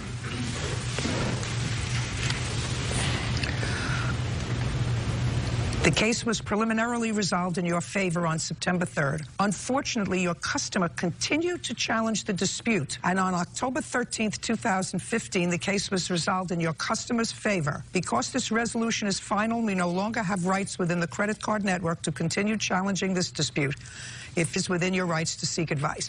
Okay, great. So this says from the bank that she continued to challenge it. Yes. And the money was, in fact, returned to you. Yes, the money was, in fact, returned to you. No. Oh, yes, it was. Because then what happened is she went to the police and charged you with fraud. Is that right? Yes, ma'am. And then the police contacted you. Is that correct? Did the police contact No, it was you? the district attorney's investigator. I don't care. Police, district attorney, law enforcement contacted you. Yes. And said either you return the money or return the doll. So you returned the doll. No, that's not what they said. Did you return the doll? I did return it, but they didn't tell me to return it. Just a second. Baloney. You returned the doll, and if you're standing there and telling me that you returned the doll but didn't get your money back from the credit card company, I'm prepared to call you a liar because you're not suing for that. You're not suing for the return of your money, which means you got it. You're suing her because you said that as a result of this dispute, this kerfuffle, she posted hateful things about you in the doll community on the internet. And so you're suing her for slander and loss of business, but not for the doll, which means you're a liar, which means I did get the money back. No, that's not the case. Just a sec. Are you standing there and telling me that your credit card did not credit you with this amount again? They did not. Really? Are you suing the bank? Are you suing the credit card company? No, because I sent the doll back. I'm getting the feeling, Yeah, Miss it's really easy. Belke, I'm getting the feeling, Miss Belke, that you didn't do the right thing. When you ordered that, you canceled it once, you canceled the charge. 3 weeks later, you decided, well, I'm not going to dispute it anymore. I don't think she really canceled. I don't know whether she it was did or resolved not. in my favor. I don't know whether she did or not. Yeah. What you claim is harassment and cyberbullying. Give me an example, and then we're going to separate it from free speech, First Amendment. And then I have this tape, too. I'm also contending she violated my privacy by posting my name, address, and checking account numbers. I posted it to her to show her that I had something with her actual name and address on it, because she did all this under an alias. Would you show me what? This is a folder. I want you to show me an example. I don't want your whole story here. Show me an example of what you claim she did, what she posted. I want to see the post. There's many of them. I was angry. Well, she says to you, Miss Belke, you have a stolen doll, you're a thief and a liar. You did another chargeback. That means you have a doll and didn't pay for it again. You need to cancel the chargeback now. And then she wrote to you again, still suing you. That was public online. That's the way she felt. She said you had the doll and I don't have my money. I did not do a second chargeback. That's not what they said. Yeah, she wrote all over the place. She has a 9-year history of scamming people online. And if you send this thief money, there is very little chance you will ever receive the doll. Some hair, but we have confirmed that it's mine. I also have a statement where she says, stop harassing me or I will start posting lies about you and your friends, which she proceeded to do, which has impacted my business and my reputation. Not to mention messed around with my ability to do my business. Do you use any other name when you trade in these dolls, Miss Belke? No. Do you use any other name at any other time? For what? For anything. No. I have witnesses who can attest that this woman has harassed myself and them under, we have so far 31 different names that she's used. May I see them, please? And her original contact of me through Facebook was Carter. Have you used the name Francis Carter? No. I don't believe you. I have the message right. Well, then it's over, isn't it? It is. I'm done. It is. Your case is dismissed. You can go. You're not listening to me. I'm not. And you this have no is- case. I have a tape here. I'm not listening to you. You have no case. Warded. I sued her. Well, I'm confused. What are we listening to? Her as a plaintiff or me as a plaintiff? Listen to me. Read your case, and your case was simple. You bought a product from somebody. They sent you the product. You looked at the product, and you decided. I don't know if it was 3 weeks. It might have been a week, 2 or 3. Whatever it was, you disputed the charge and didn't return the doll. You ate the steak, and you disputed the charge. Then you decided sometime later, a week, 2 weeks, 3 weeks, that you're going to dispute the charge again. First you stopped it, then you put it into place. Now she's got a yo-yo. Now she doesn't have your money, but you still have the doll. You disputed the charge, and the message in your complaint is that she was bullying you through the internet, calling you a thief, that you have stolen property, that you did a chargeback, that you never returned the doll. All of that is true. Now, No, the fact that you called, yes. It's not. It is true. You say it's true. You swore it was true in your I did complaint. not do a second chargeback. Well, the bank says you did. Well, they're wrong. Well, and it wasn't until the district attorney contacted you that you returned the doll. So if you don't like the fact that courts like to deal with people who have clean hands, into court, and you haven't done the right thing, courts are disinclined to hear your complaints. And I am disinclined because I you understand didn't do that, but you you're not didn't hearing do the truth. I see the truth. You told me the truth, according to what you said. You said I got the doll, I canceled the charge, and then I looked at it and I said, it wasn't so bad, so then I didn't. I returned it to her so she would quit harassing me. No, you didn't return it until the district attorney. Lies about me online. Listen, Ms. Belke, you didn't return the doll until after the district attorney contacted you. In November. You didn't return the doll. Now, I'm going to deal with the counterclaim. You say the doll was damaged. Yes, this is not. I do have pictures. I'm not looking at pictures. Yeah, the doll was damaged by her, and I had to sell it. I had to repair it and sell it at a loss. Then before you decided to sue her, in this case a countersuit, you should have preserved the evidence. I'm not looking at pictures. Do you understand? Yes, ma'am. Your case is dismissed. So's your countersuit. We're done. And you have another child? Yes. How old? 3. So both children live with you? Yes. Okay, and how old is your child? He's 11 months. How long had you and the defendant been living together? We've been living together for about a year and a half.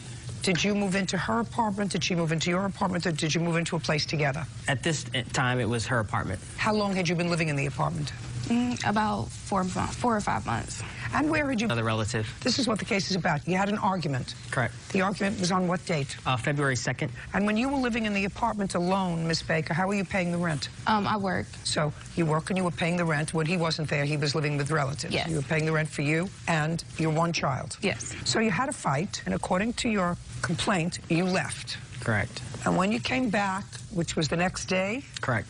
you found that Miss Baker had disposed of property of yours. That's correct.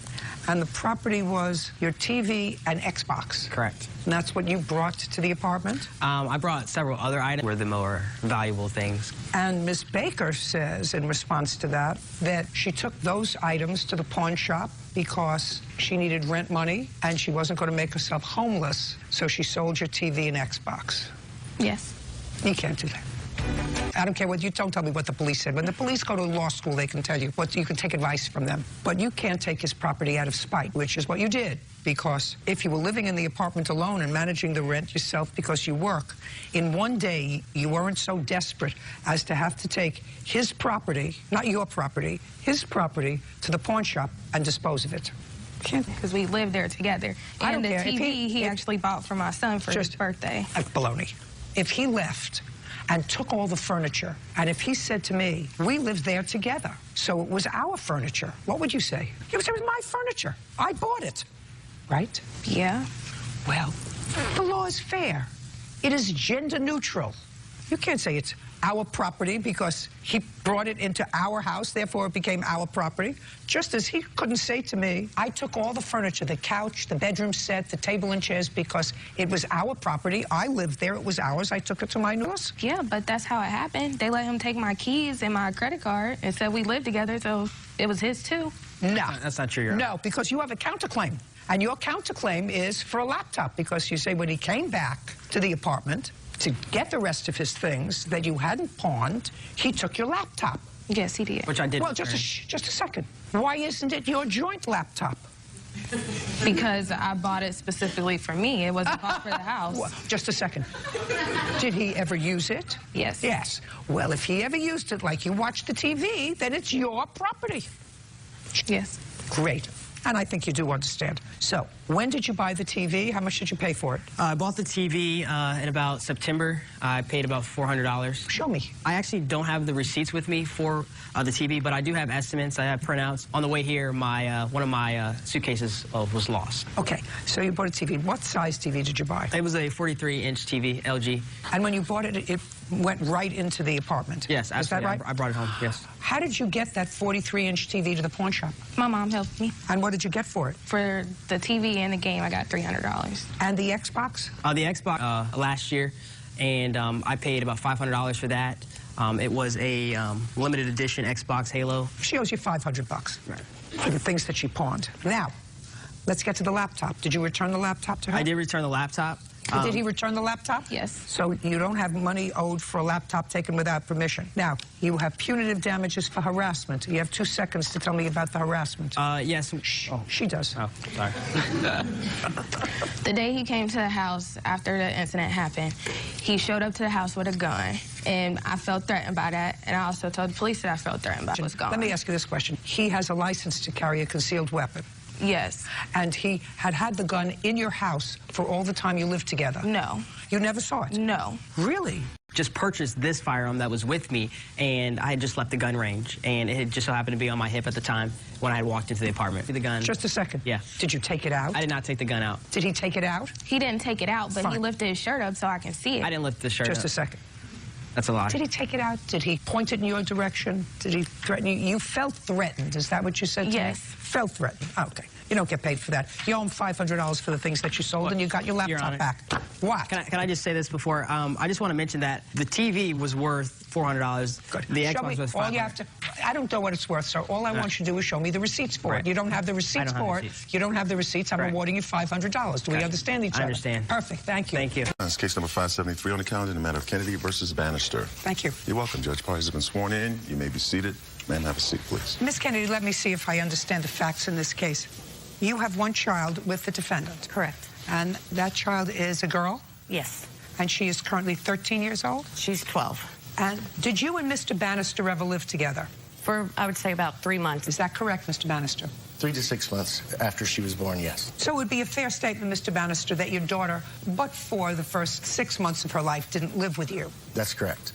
And she's lived with you for how long? For 10 years. And then? And then after that, from age 10 to 11, she was in foster care. Now, she was placed in foster care when she was 11? When she just turned 10, yes. Why? Due to my living situation, domestic violence in the house, and alcohol. Domestic violence by whom? It was mutual. Partner? Correct. Were engaged in acts of violence against each other in front of the child? Not in front, no. There was an incident where my partner tried to hang himself in the bathroom, and my daughter beat me to the bathroom, and that's what ultimately removed her from the house. At that period of time, both you and your partner were involved in drinking? Yes. And your daughter was living at home? Correct. When your child was removed from your care, she was removed from your care for a year? Correct. And the state ultimately placed her with Mr. Bannister's, then assessed you the money for the care for your daughter during the year that she was in foster care, and you want Mr. Bannister to pay half? Correct. You can explain why you think that that's reasonable. Because he was also looked at for placement. He failed the home study. We both were trying to get our daughter home with one of us. Once he failed his home study, he just... Mr. Bannister, do you know why you failed the home study? Yes, ma'am. A couple of reasons. One, I didn't have a big enough house. I have other children that live with me in Arkansas. And Are you married? Yeah. I have 3 biological that live with me, and then 3 stepchildren that live with me. How old are they? Now, 18, 17, and 15. Well, they clearly aren't from the relationship that you're currently in, the No, Your 18, Honor. 17, and 15-year-old. No, Your Honor. Did the 18, 17, and 15-year-old all have the same mother? No, Your Honor. You've been busy, Mr. Bannister. There's 2 different mothers, Your Honor, yes. Well, and 3. Yes, ma'am.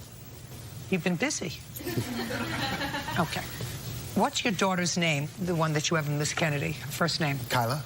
Prior to Kyla going into foster care, when was the last time she visited you? So you hadn't had an ongoing relationship with her? No, Your Honor. Miss Kennedy moved, changed her phone number. It was very difficult to keep up For with her. whatever reason, you hadn't had an ongoing relationship with her, and you have lots of other children that you're involved with. That's correct. So clearly she wasn't a focus for you. You work? I'm currently unemployed. How long have you been unemployed? About 2 years now. How do you support yourself? Right now I do some computer networking and repair on the side. Well, that's on the side. On the side usually means you have a job, and on the side you do computer networking and repair. How do you support yourself? Through the computer networking and repair, Your Honor. The time that I'm not working, my old son who has a substantial mental disability. It's a lot of people in that house. Who else works? No, there's no other person working right now, Your Honor. My wife goes to school for CNA. And your parents, who your daughter ultimately went to live with, where do they live? They live in Colorado, Your Honor. Where do you live? I live in Fayetteville, Arkansas. So she didn't move near either of her parents? His parents do live about an hour away from where I do. That's a substantial amount of time. How often do you see your daughter? Last time I saw her was Christmas Eve. Well, we're now almost in the summertime. Correct. That's a long time. It's Mr. Bannister, as far as you know, granted custody, guardianship, or is your daughter still in the foster care system? Custody, Your Honor. Full custody? As far as I know, yes, Your Honor. Is that correct, Ms. Kennedy? Yes. Oh, okay. We're going to get back to why you believe that Mr. Bannister should be responsible for half the foster care cost. It was your abusive relationship with your boyfriend, your alcoholism, his alcoholism, that caused your child to be removed from your house. Explain to me, other than the fact that Mr. Bannister has been a very busy bunny, making a lot of children, that he should be responsible for. Wasn't his fault that she went into foster care. Per our treatment plan through social services, he was supposed to financially and emotionally be responsible for these our treatment daughter. plans by social services look good on paper. It's almost like, having that big get-together with a whole bunch of family that you haven't seen in 100 years. It's usually better in the planning than the execution. Yes. I know your family. I can get together. Everybody gets along. Not completely. Did you say, yeah, that's how you get it? Go ahead. I feel that he's been there just like I should have been there for our daughter. Your daughter lived with you? For all of Correct. her She life. was removed, and I completed my treatment plan a month before court. The reason why she was not placed with me was because I did not show stability. So Stability is nice. Correct. Who do you live with now? Myself. I've had my own place for a year. I've had the current job for a year. But you haven't seen your daughter since December. Correct. We're supposed to have supervised visits, and the Bannisters will not agree on the facilities that I've been able to come up with. Is there any reason why you have supervised visits with your 12-year-old? The allegation of abuse by you or your boyfriend with No. regard to your daughter? No. But you went to an anger management program. Correct. Anger management against whom? I retaliated towards my significant other at that time. What about your daughter?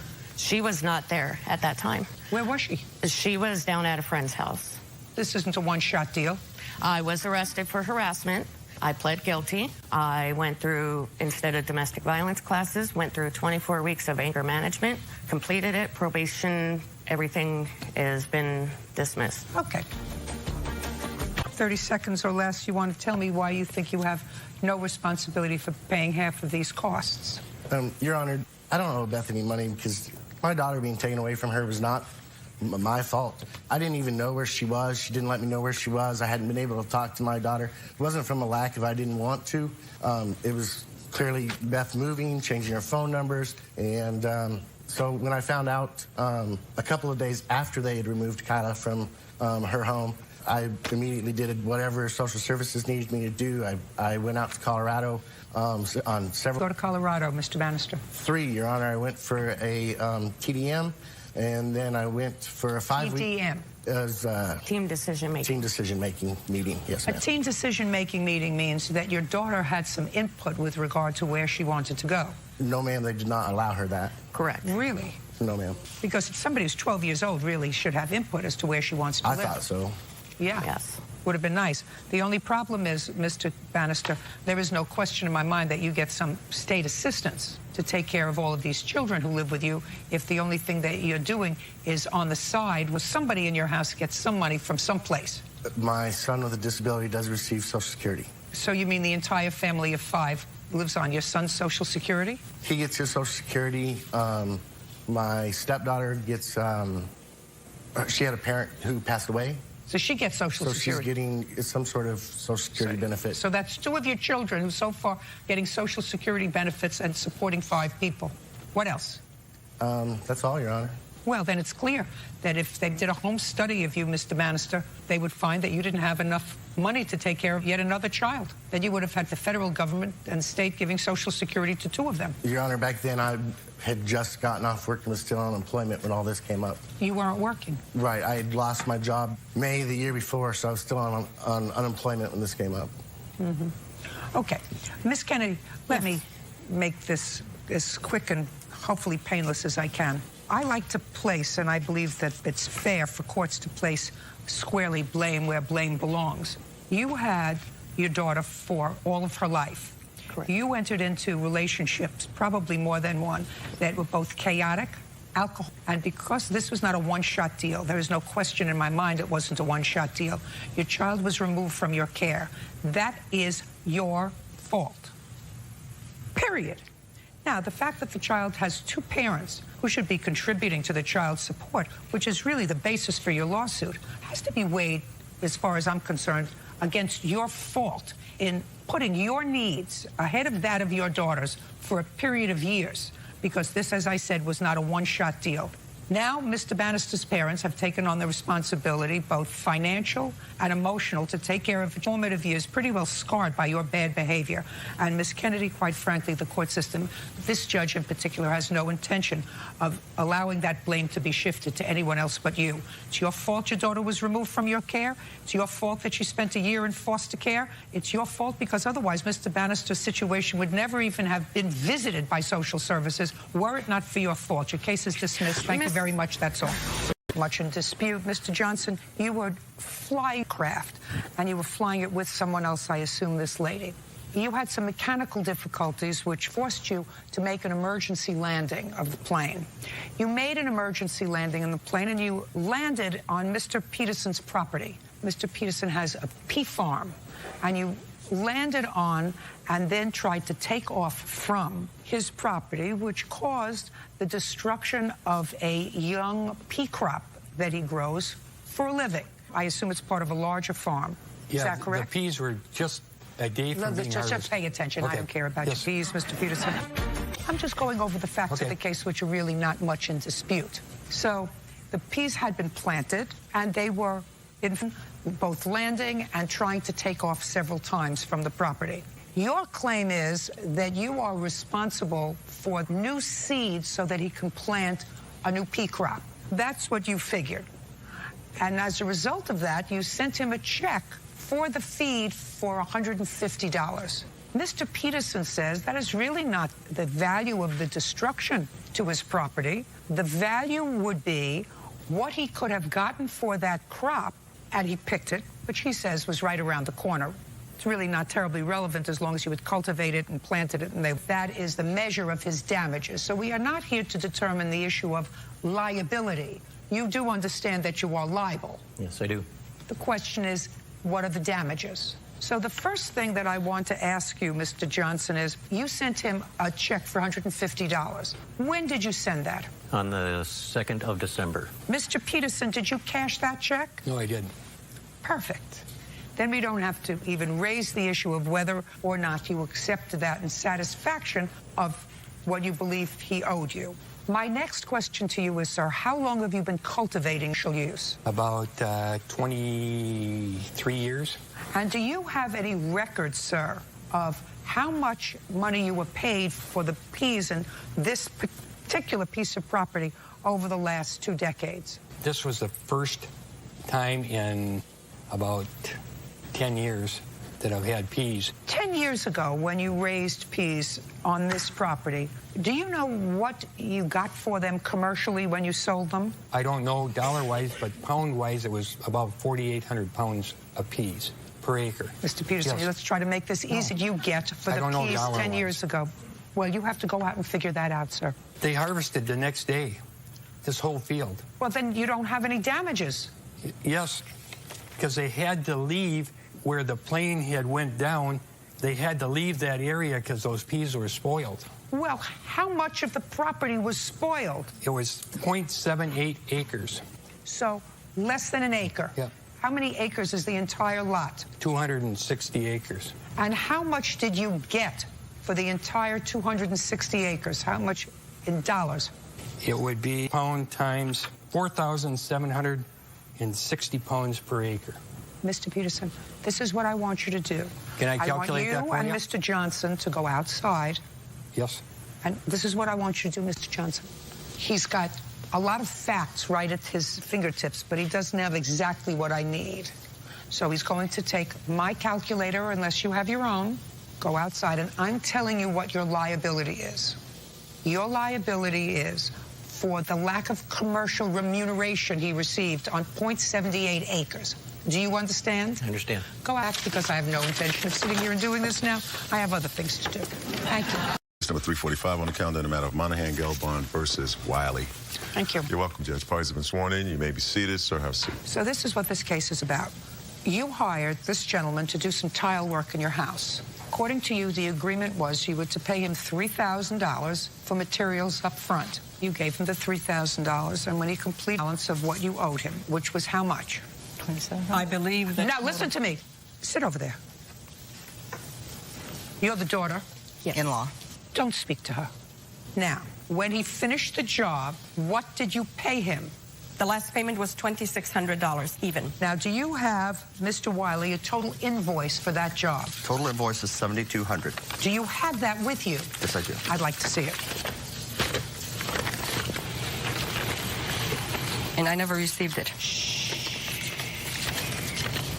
Would you show this to the plaintiff, please? Claim that the defendant, without your knowledge and without your permission, stole your horse. Yes. Off your property. Yes. He had, according to you, evinced some interest during the course of his working for you in purchasing the horse, but you had never come to an agreement with regard to purchasing the horse. That is correct, ma'am. You claim that while you and your husband were away from the house, after this job was complete, Mr. Wiley came to your house and, without permission, took the horse. Yes, ma'am. You got the police involved. Yes, ma'am.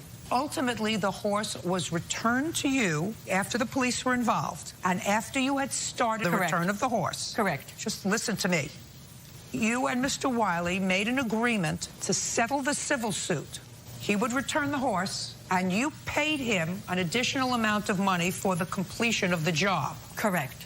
And how much additional did you pay him? $1,200. And then you withdrew the lawsuit. Correct. And now you are bringing another lawsuit for cost of retrieving the horse, pain and suffering, veterinary bills for the horse. Correct. Now, when you settled the lawsuit, Miss Monahan, which was on what date did you write that check and get your horse back? October the 14th. Did you withdraw the lawsuit?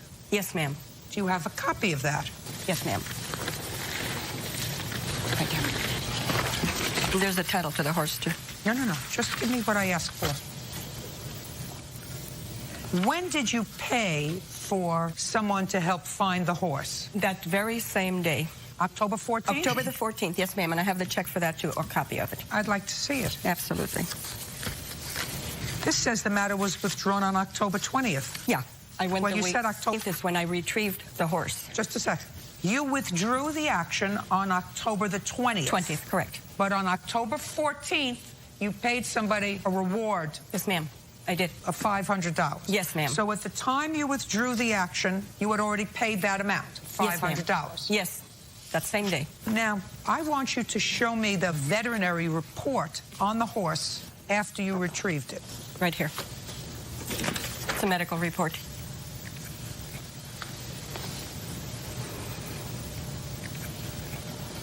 Okay. First, the horse, without her permission, you kept the horse for a period of time.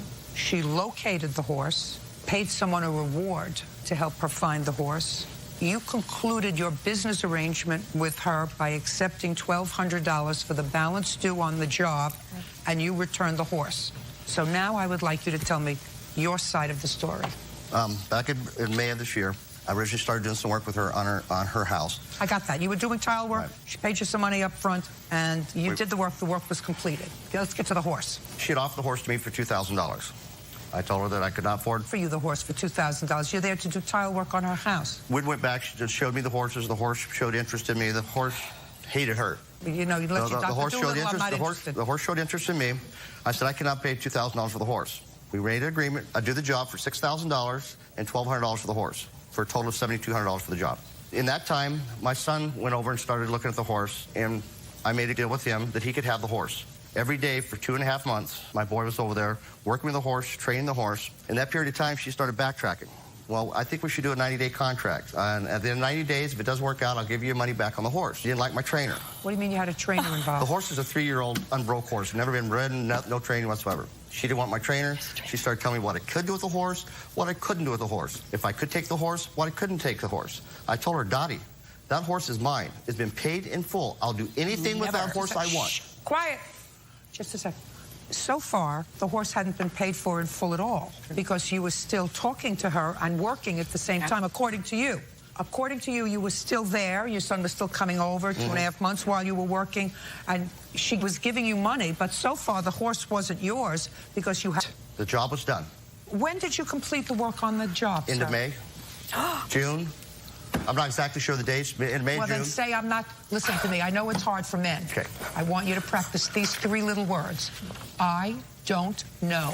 I don't know the dates. Disposition to doing that anyway, because you already had a civil suit pending, and you could have raised these issues in your civil suit with the exception of the veterinary bill. You chose not to do that. You chose to, in effect, settle with him, and then a week later you turn around and sue him again. Courts don't like that, Miss Monahan. Courts have enough to do without people who take a settlement and then go back and conjure up. So I am already predisposed to dismissing your case, madam. You do understand that? Yes, ma'am. Good. So if you speak out again, that is precisely what I'm going to do. And that doesn't mean that I believe him, because quite frankly, I'm not sure I believe him. But you had your bite of the apple, and you should have taken it at the time. So you said, now I want my horse back. You give me my horse back, I'm going to give you this money. You also still owe me for the reward that I paid for, my lost wages looking for it, and you had the lawsuit pending. He thought when he gave you back the horse and took the check for $1,200, the case was over, right? Correct. That's what courts think, too. Go ahead. Tape of a message that he left me on my voicemail the week after he stole my horse, telling me that he had sold her to someone, or I could have her back for $5,000. You're not following me. You didn't hear anything that I said? Yes, I did, ma'am. What did I say? Yeah, that you were. No, what did I say? You said that you were going to dismiss the case. No, I didn't say I was going to. I said I'm predisposed to doing that anyway. Now tell me why. Extortion. Just a second. Everything that you're going to play on that to me happened before October 20th, when you had a right to go into court and litigate this case. Instead, what you did was you settled it. So you weren't on hand. What I was saying is I don't necessarily believe him, and he hasn't finished the story yet. But I'm a pretty good judge of what I believe and what I don't. Courts don't like to be abused by people who start a process, then settle it, then think of some reason to come back and sue for more money having to do with the same course of events. Now do you understand, Miss Monahan? Yes, ma'am. We're going to give you a test later, so make sure you understand it this time. Yes, ma'am. Continue, sir. Now it's August. She's telling us what we can't get to the horse. I said, you know what? I've got the horse sold. I'm going to come get him. Just a second. So now the horse is on her property. Yeah. Her last check to you was got the horse sold already. Correct. Who did you have the horse sold to? The lady that was training the horse was interested in buying the horse. What price have you arranged for the horse? We talked back and forth on different prices. I told Dottie $5,000. No, that's not what I asked you. You know, don't play slick with me. And I wouldn't play slick with me in front of him. You told her that you already had the horse sold. Correct. Sold means you have a contract of sale, which you did not have. Did not have. So you told her a lie. I told her a lie. So you told her a lie that you had already sold the horse that you didn't have possession of. Correct. And when you told her that, what did she say to her? I can do anything I want with the horse. It's my horse. It's been bought and paid for. It wasn't bought and paid for. It was. Show me. Do you have the contract up there? Where we took $1,200 off for the job for the price of the horse. That is baloney. Okay. I'm beginning to be more sympathetic with her. You're a hustler. Yeah, you're a hustler. Because if you have a legitimate dispute with her, then what you do is you sue her. You don't go and pick up the horse. If she says to you, you can't have it, I didn't sell it to you, we have no contract. The fact that you prepare an invoice and take off $1,200 is not a contract, sir. There's nowhere on that picture. So if you have a dispute, disputes are resolved in courts. Correct. She wouldn't give you the horse. So what did you do? We went over and took the horse. Who's we? My son and one of the gentlemen that worked for me. I want you to go through step by step what you did when you went over to get the horse. We went over as we do it. Don't look there. As we did every day. We went through her side gate there, her driveway, went in the back. Her husband came out the back porch.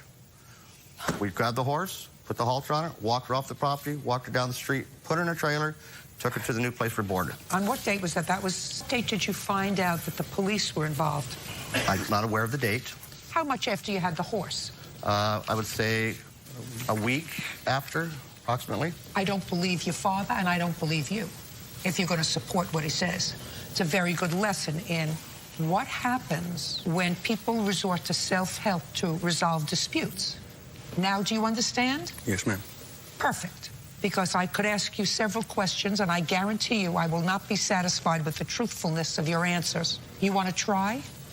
Perfect. Stand up. Stand next to your father. In a moment. Jeremy, on September 21st, when you went over to get the horse, I want to know what the conversation, the two of you. Between the two of us? Don't look over there. Sorry. I Right apologize. here.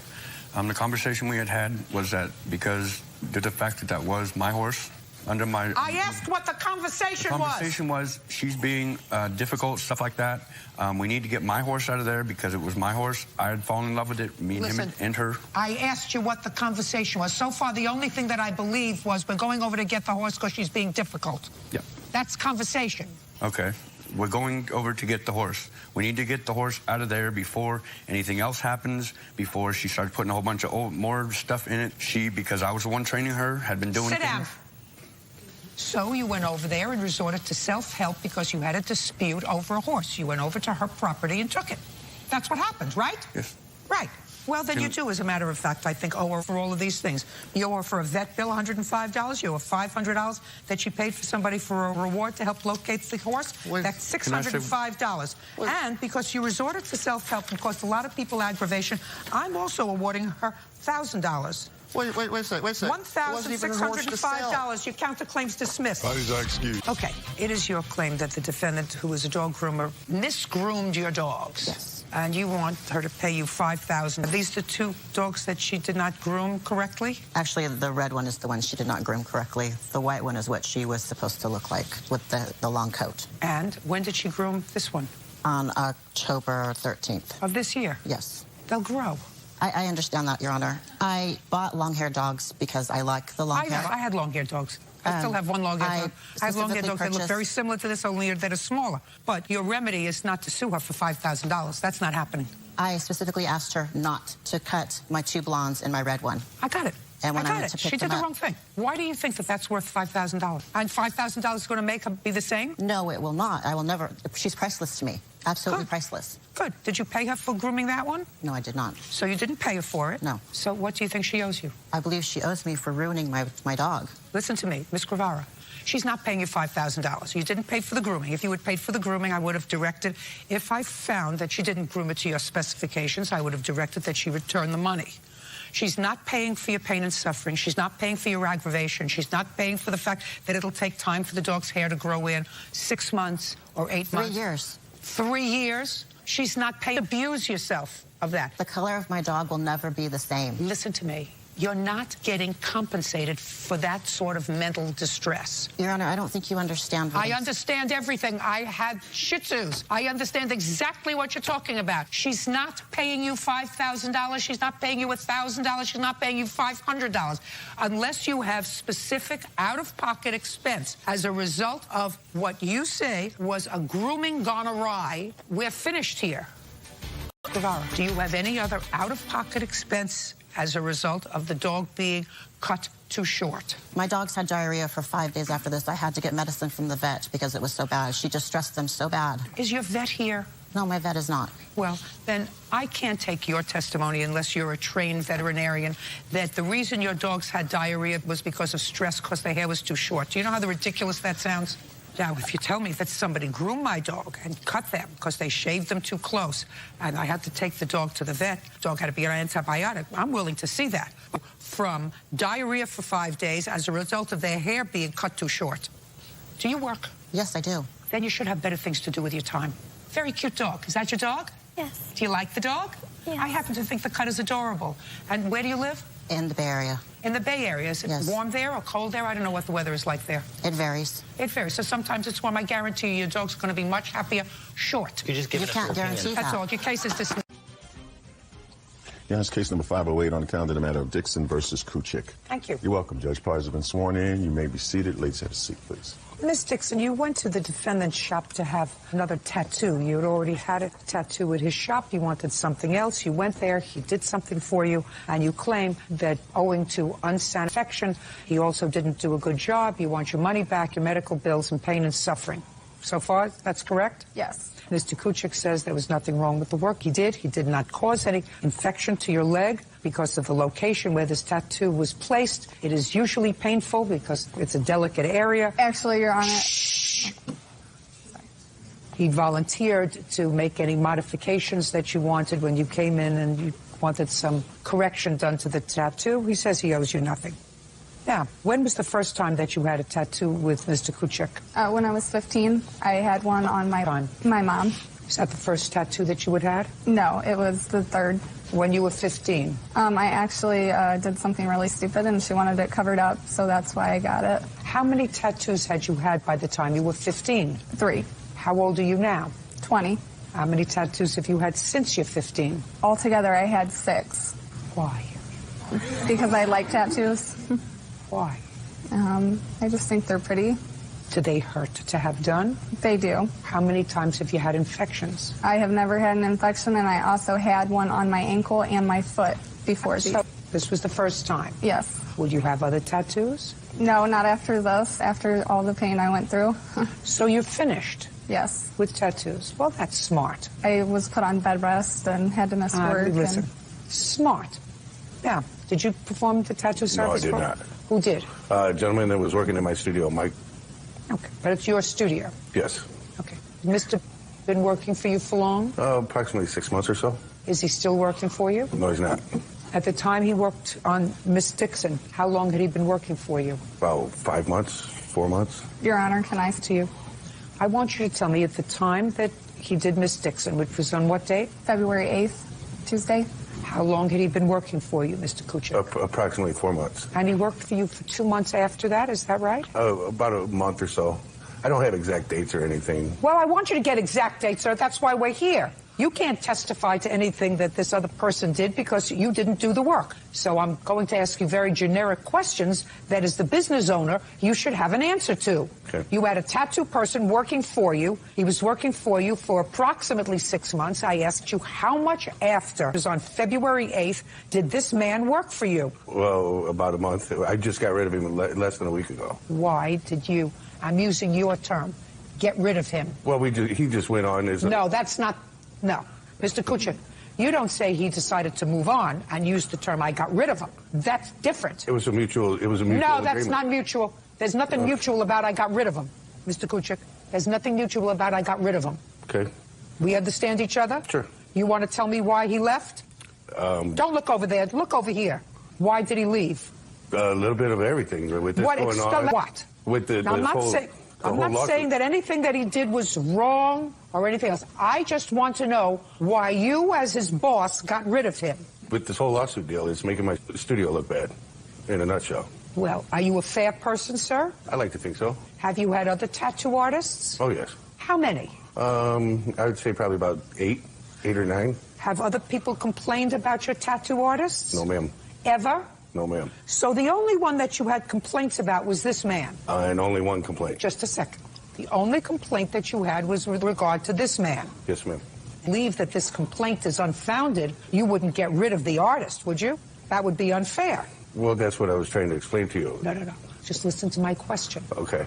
If you have a tattoo artist, and you've had 8, and they only have one complaint, and you as the owner of the store believes that that complaint is unfair and unfounded, it would be wrong of you as the owner to succumb to some unfounded complaint with an otherwise reasonable employee. Do we understand each other? Yes. Now, what are the other reasons? You said there were several reasons that... Refusing to come to court today. Okay. He refused to come to court. He wanted to handle it locally. He didn't want to be on TV, basically. Well, then he's smart. You never know what's going to happen.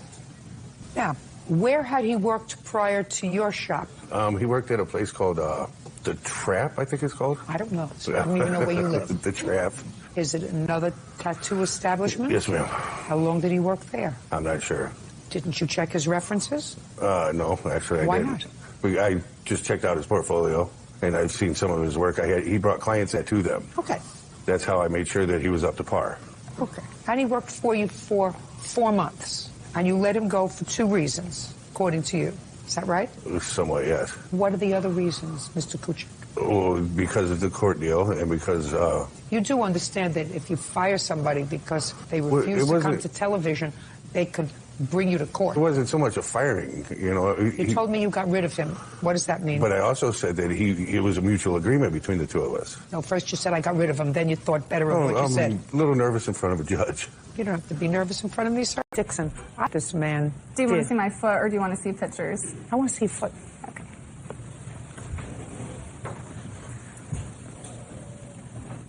If you actually look at it really close... I don't want to look at it that closely. Nobody looks at your foot that closely. Okay, that's the whole thing that he did? Yes. And how much did you pay him for that? $250, plus the ATM fee where I had to run to the ATM because... I don't care about the ATM fee, madam. $250, and that's the tattoo? Yes.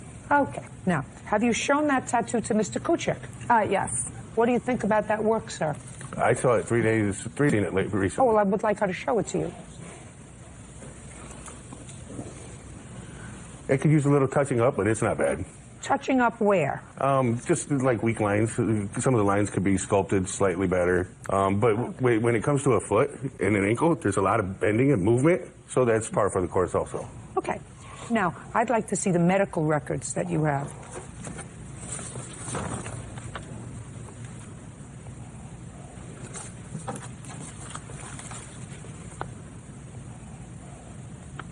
You know, I'm not a doctor. So what cellulitis is after tattoo placement? It is actually either staph or strep. Well, I don't know that. Mm-hmm. Are you a doctor? No, I'm a registered nurse. I'm Annie's mom, if I could come up. Yes. Okay. Tell me your name. Rebecca. Rebecca what? Ritchie. Where are you licensed? In what state? In the state of Indiana. When were you licensed? In 1998. Are you currently employed as a registered nurse? I work as a traveling nurse. What does that mean? It means that I go to different states, different locations, and do whatever nursing is contracted to me. I don't understand that. You work for a company? Different company. I don't understand that. Explain it to me. Okay, are you looking for my credentials? Yes, I'm looking for your credentials. If I have to be satisfied that you're an expert witness, madam, that you can testify, because right now I have no testimony, no doctor here, nobody who treated your daughter. So I have to be totally satisfied that you are expert enough to testify to my satisfaction what cellulitis is. I have a registered nurse license. If you'd like for me to get that and show that to you for the state of Indiana. I would. What is your educational background? I have an MD, and I'm working on my bachelor's degree. So you don't have a bachelor's degree? No, I'm just working on that. And there's my license showing that I'm a registered nurse. So you do not have a bachelor's degree or any higher degree in medicine. Is that correct? It is. And you've never been qualified to testify as an expert witness in any court, I assume? No, because you're not an expert witness. So you can't tell me what cellulitis is. Thank you. You could sit down. Now, I want you to describe to me what happened to your leg. Okay, can I start from the start? No, just describe to me after the tattoo what happened to your leg. I had to go to school throbbing in my ankle, and I went home that night, and I thought, maybe it was because of the tattoo, because tattoos hurt, And the next morning I woke up, when I got out of bed, I fell to the ground. I had to scoot downstairs because I stay upstairs. And I scooted down the stairs because it was so excruciating. I sat on the couch for a while thinking that maybe it was still normal. And then Thursday I woke up and I thought if it didn't... So you stayed home that day? Yes. Okay, the next day I went to school and it was still excruciating that I could barely walk. I limped all day, and so I went to a tattoo artist near my town and I asked him. You can't tell me what a tattoo artist said to you, madam. When did you go to the doctor? I went Thursday night. I went to the hospital. And had you been soaking your leg? Had you been icing your leg? Had you been doing anything else to your leg? Yes, I actually had been putting heat pads on it and using tattoo goo. What is that? It's like a type of wash that you put on it to help it heal. Who prescribed that? You buy it from a tattoo parlor. Do you live with your mother, or do you live... I live with my father. You live with your father? How close do you live to your mother? Like 10 minutes. Did she come over to look at your leg? Yes. Did she give you any suggestions as to what you should do? She told me I should... I didn't ask you what she told you. I just asked you, did she give you any suggestions? Yes. Okay. So other than the tattoo wash, what else did you do for your leg? I elevated it and stayed in bed until I went to the hospital, and that was it. Okay. You were prescribed Bactrim and Keflex. That's for a bacterial infection? Yeah. Well, I know what Keflex is. It's for an infection. Sir, would you have any sense as to what would cause an infection in a tattoo site? You're the tattoo artist. You're the tattoo expert. It could be anything, touching it with dirty hands. She didn't do that. Wearing shoes, boots, socks, restrictive clothes. Sir, come from an unclean tattoo person giving her tattoos. Oh, I'm sure it could. More likely. More likely? Yeah.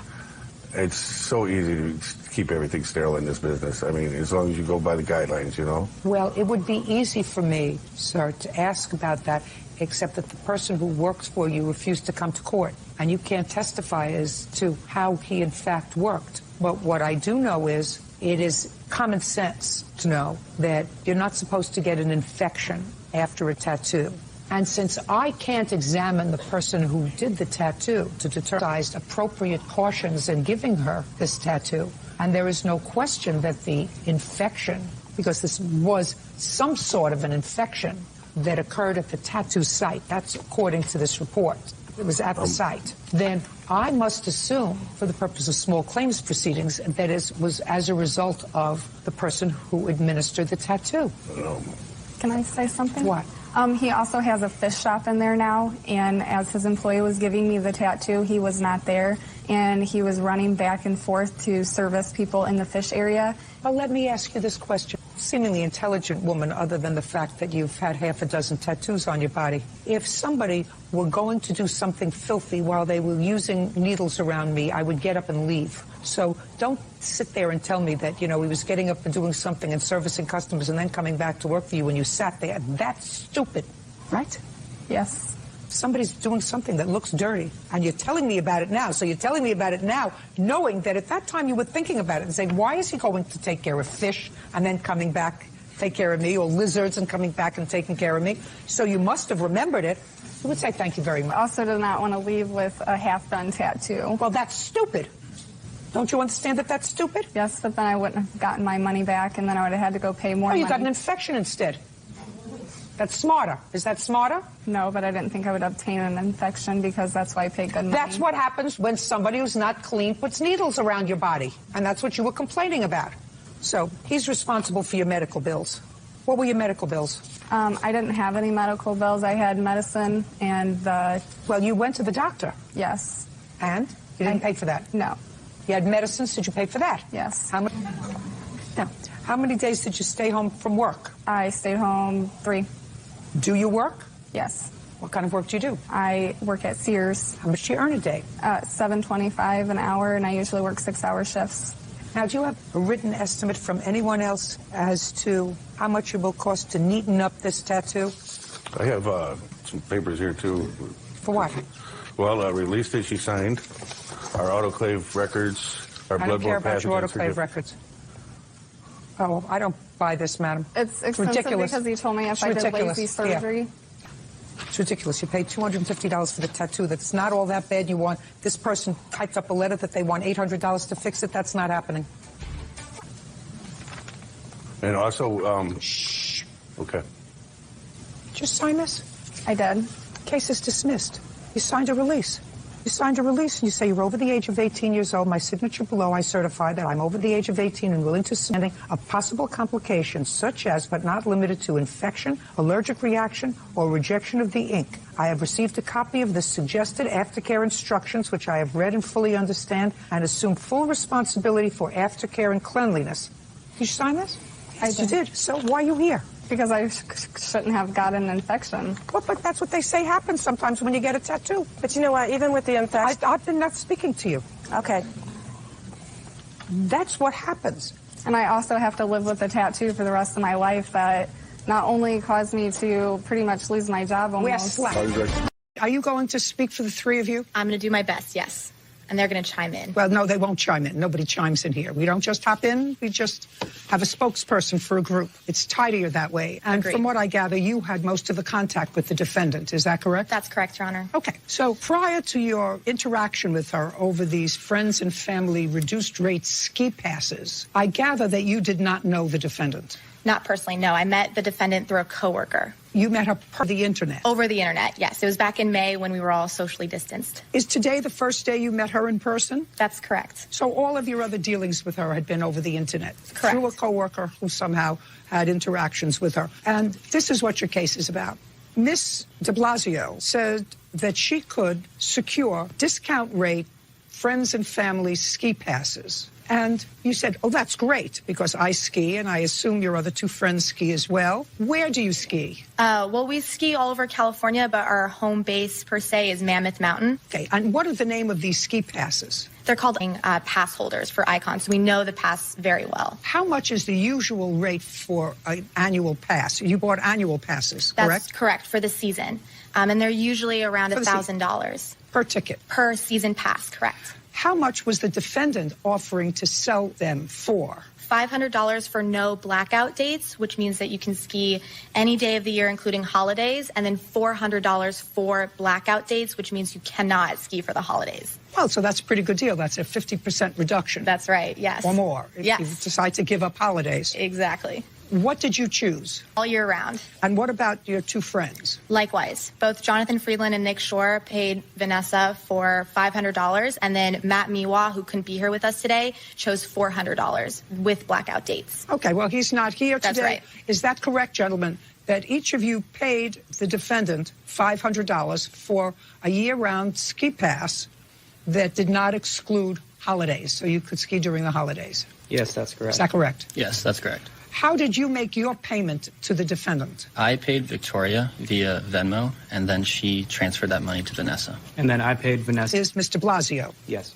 And how did you pay the $1,000? Through Zelle, Bank of America, I first Zelled or wired Vanessa, the defendant, $500. And what about? Yes. So first on June 3rd. For you? Yes, because I realized that it had been legit. It was a correct process. Just a second. Okay. You sent her yours. Yes. Then he sent you, what is his name? Jonathan. What's your name, sir? Jonathan. Jonathan. Jonathan, you sent Miss Veerman your $500. Yes, that's correct. And she sent it to the defendant. Correct. Via Zelle. Correct, Miss Veerman? Correct. To Mr. Blasio's a personal account? How did you address it when you sent it to her? The description, you mean, Your Honor? Yes. Does it have her name on the account? Yes, it does. Yes. It has her name, her phone number. I can show it to you right here if you'd like. I'd like to see it. Yes. Right here.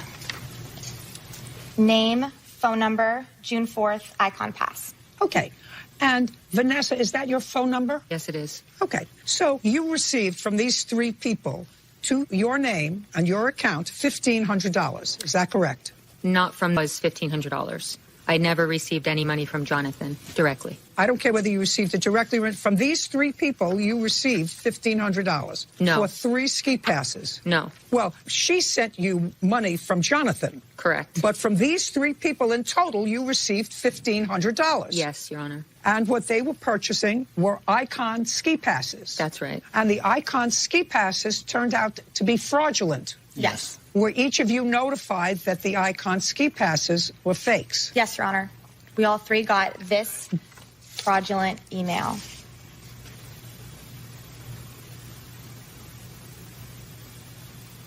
Okay, now, so you're out $1,500 and you have no passes. That's right. And the money was forwarded to you and they have no ski passes. And your defense is that you were duped just like they were. Yes, Your Honor. We are all in the same exact position. No, you're not.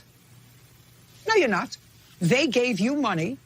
They have no passes. If you were a dope that got duped, go sue somebody. So if you were a dope that got duped, go sue, go find the person. Your Honor. I'm going to repeat that one more time. You go find the guy that duped you right now. They got duped by you. That's not true, Your Honor. They sent you money. That's not true, Your Honor. They sent you money. Yes, they did. They said. We just got through that. Your Honor, they that's sent not it true. to your bank. No, that is true. That's 100% true. With all due they respect, sent Your Honor, to no, your it's bank. not. Are you disputing what they just showed I me? am disputing the context in which she agreed to send over money. Really? Yes. You're disputing the context. Correct. I did not. Go. 3 minutes. You have 3 minutes to context. Okay. So when she reached out to me via Facebook. The original post I do have here if you want to see it. It states in the... I don't. Okay. It states... I don't. I don't.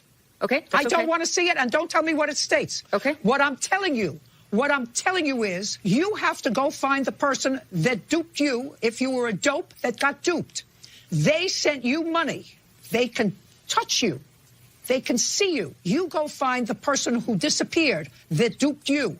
Meanwhile, they sent you money. You have to return their money. It gives you a greater incentive to go find the amount of $1,500. You said I had 3 minutes to done. talk, and then you didn't give it to me. We're done. Cody? Cody, you are 18? Yes. And this is your dad? Yes. I don't think you lived with your father all your life. Is that correct? No. He was a weekend dad. He was a weekend dad until I moved in with him permanently on August 14th. Of 2013? You were a working kid, saved up some money, enough money to buy a car. Yes. And you weren't 18 yet, so you couldn't have the car title solely in your name. I don't think your father disputes any of those facts. You spent your money. It was money that you earned from work. Yes. What kind of a car did you purchase? It was a 2001 Lexus ES 300. Did you go with your dad to find it? It was just on the corner outside of our house. It was for sale on the corner outside of a busy street.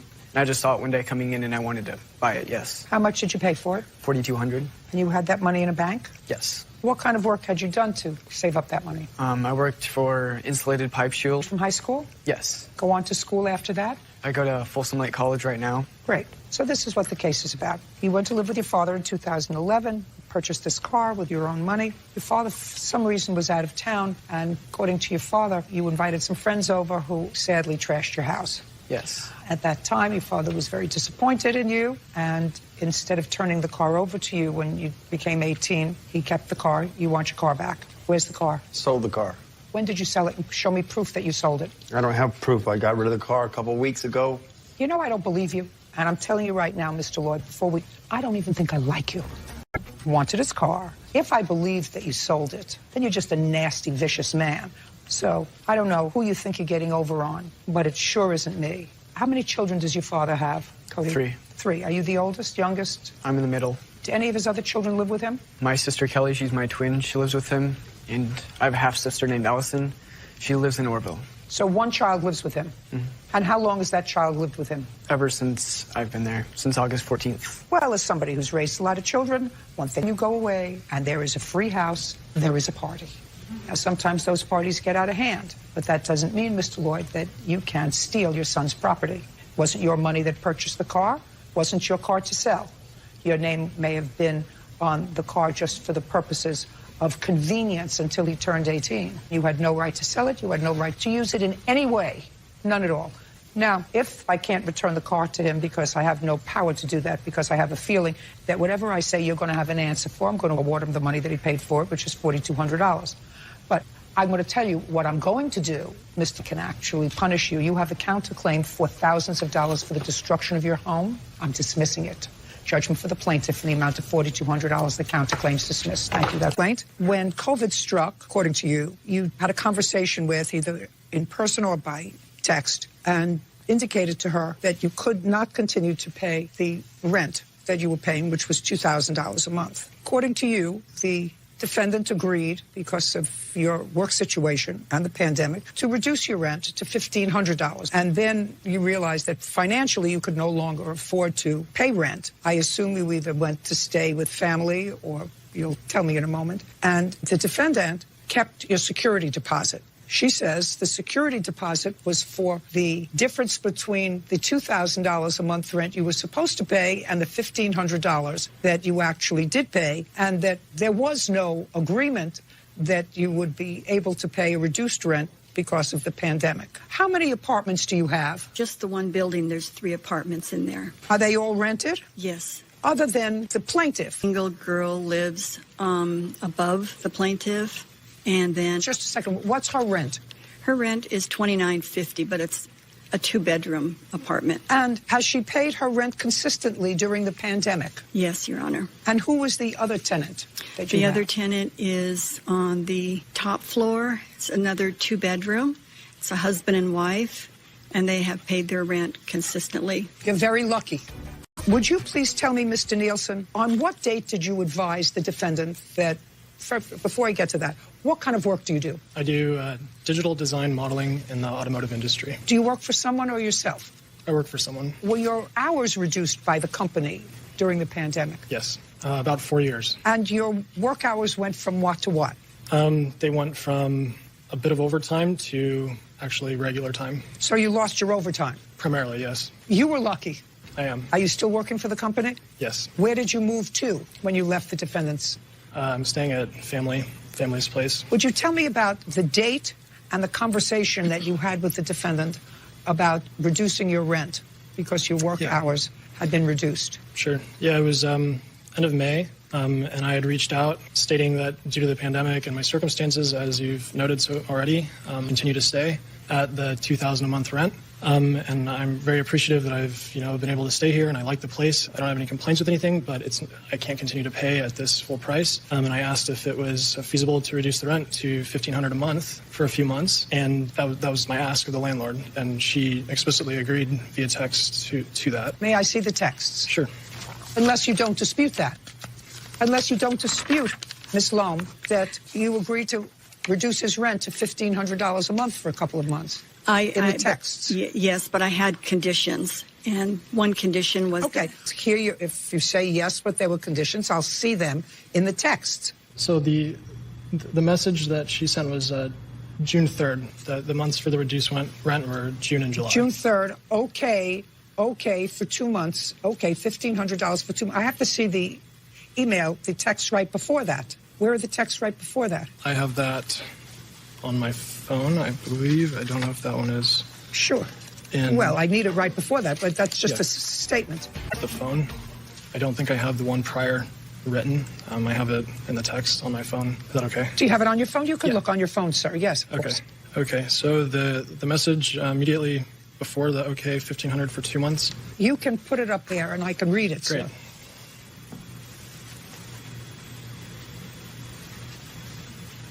Okay, very good. Thank you. Sure. Okay, Ms. Loam, that is crystal clear that you agreed to reduce his rent for 2 months. Now you say yes, but there were conditions. I'd like to see your proof of conditions.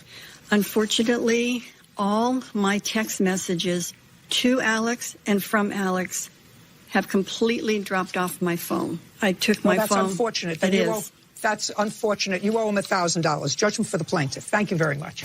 Yes, case number 563 on the calendar in the matter of Skaggs versus Weaver. Thank you. Parties have been sworn in. You may be seated. Ladies, have a seat, please. Ms. Skaggs, you and Miss Weaver were friends, and it is your claim that she didn't have money to buy school books and supplies. You're in college. You bought them for her with the understanding that she was going to pay you back. She has not. Yes, ma'am. So?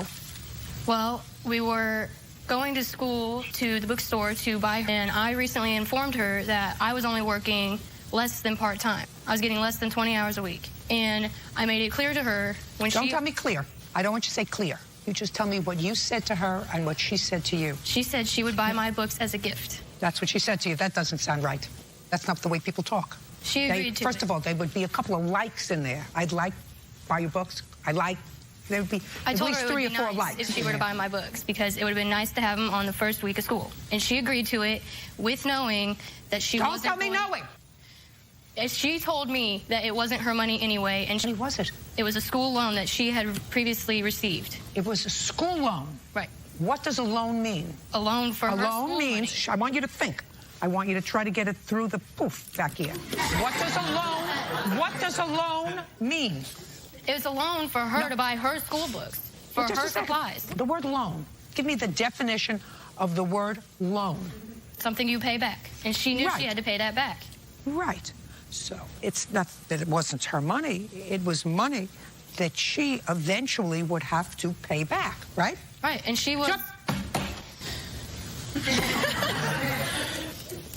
Now, it was her money because she has to pay it back. If she has loans, that would of necessity suggest to me that she doesn't have a lot of... money. So if she doesn't have a lot of... money. Why would she use her money to buy you your supplies without the expectation of being paid back? Before you answer, let all the information get through the poof.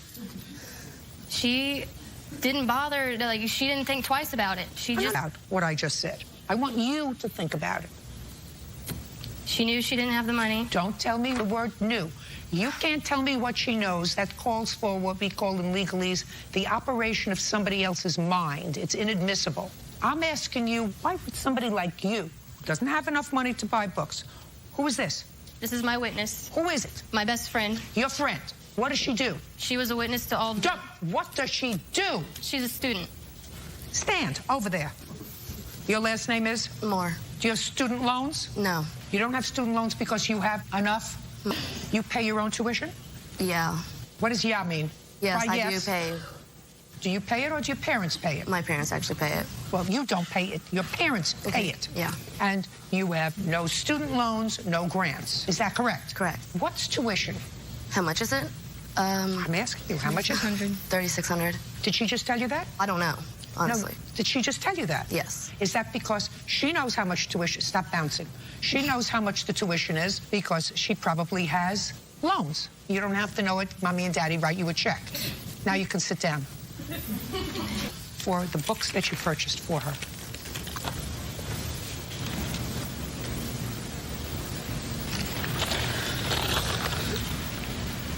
You want to just tell me, Miss Skaggs, just so it makes my life easier, the conversation that you had with her about her school books? Yes, we drove to Ivy Tech, and she asked me if I could pay for her school books for her. And I said yes, because I do have my financial aid money. And I said yes. I said, but I will need you to pay me back. And she agreed, and she said, I will pay you back. I said, did you say when? I did not. I said in a reasonable time, and she said that she would pay me back for money. And what did she say? I asked her a few times, and it was small amounts, like $100. No, she wanted a lump sum. She said, I'm broke. I only have like $100 to my name. Well, because she has a gambling problem, she lost it all in the casino. Listen to me. Outside. Out. Go out. Go out. You're done. Judgment for the plaintiff in the amount of $408.75. Thank you very much. That's all. Thank you. And Ms. Kelly, it is your claim that the defendant owes you the balance of a treadmill that you sold to her. The defendant says she didn't want the treadmill in the beginning, and aside from that, it stopped working. When did you purchase the treadmill? I purchased it from my apartment manager in April of 2010. So you purchased it used? Correct. And how much do you claim you paid your apartment manager for this used treadmill? $400. How long did you have it? Since April to September 18th. I assume if you purchased the treadmill in April that you wanted to use it. Why didn't you use it? I used it for a few months, a few weeks. And then a few months is different from a few weeks. You're old enough to know the difference. Did you use it for a few months or a few weeks? I'll say a few weeks. No, don't tell me what you'll say. How often did you use it? A few weeks. A few weeks. And then what happened? The weather started getting good. Summer's coming up, so I was walking outside. Well, the weather starts to get good, Miss Kelly, every summer. How old are you? Middle-aged. Enough years to know that summer follows spring every year. It's not a surprise. You know that April is right before May. So when you bought it was going to get better and that you could walk outside. So why don't you give me an answer that I can believe? I used it for a few weeks, and then I had sold it to Miss Matthews. I had a tune-up on it. I didn't understand. Just a minute. I don't understand why. Did you stop using it because it was having difficulty working? No, I had a tune-up on it after I bought it. You had a tune-up? You have the receipt for the tune-up? I do. I'd like to see it. Okay. Common sense would dictate to me that if you bought a treadmill for $400 and you were paying an additional $117, or over 25% of the purchase price, you weren't doing that because the treadmill was running right. Is that correct? No, that's not correct. Well, explain that to me. As soon as you bought the treadmill on the treadmill for a service call. Correct. I just wanted to make sure that the motor was good, the belt was walking right, the incline, everything was working on it good. Well, didn't you try it? Didn't you know that it was working?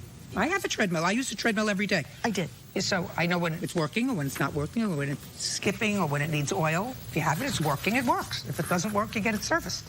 Something odd about that, Miss Kelly. Okay.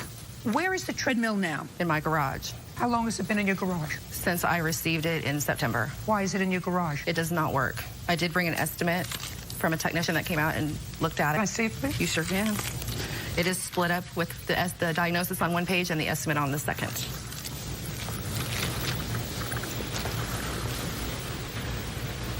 This is dated April 9th, 2011.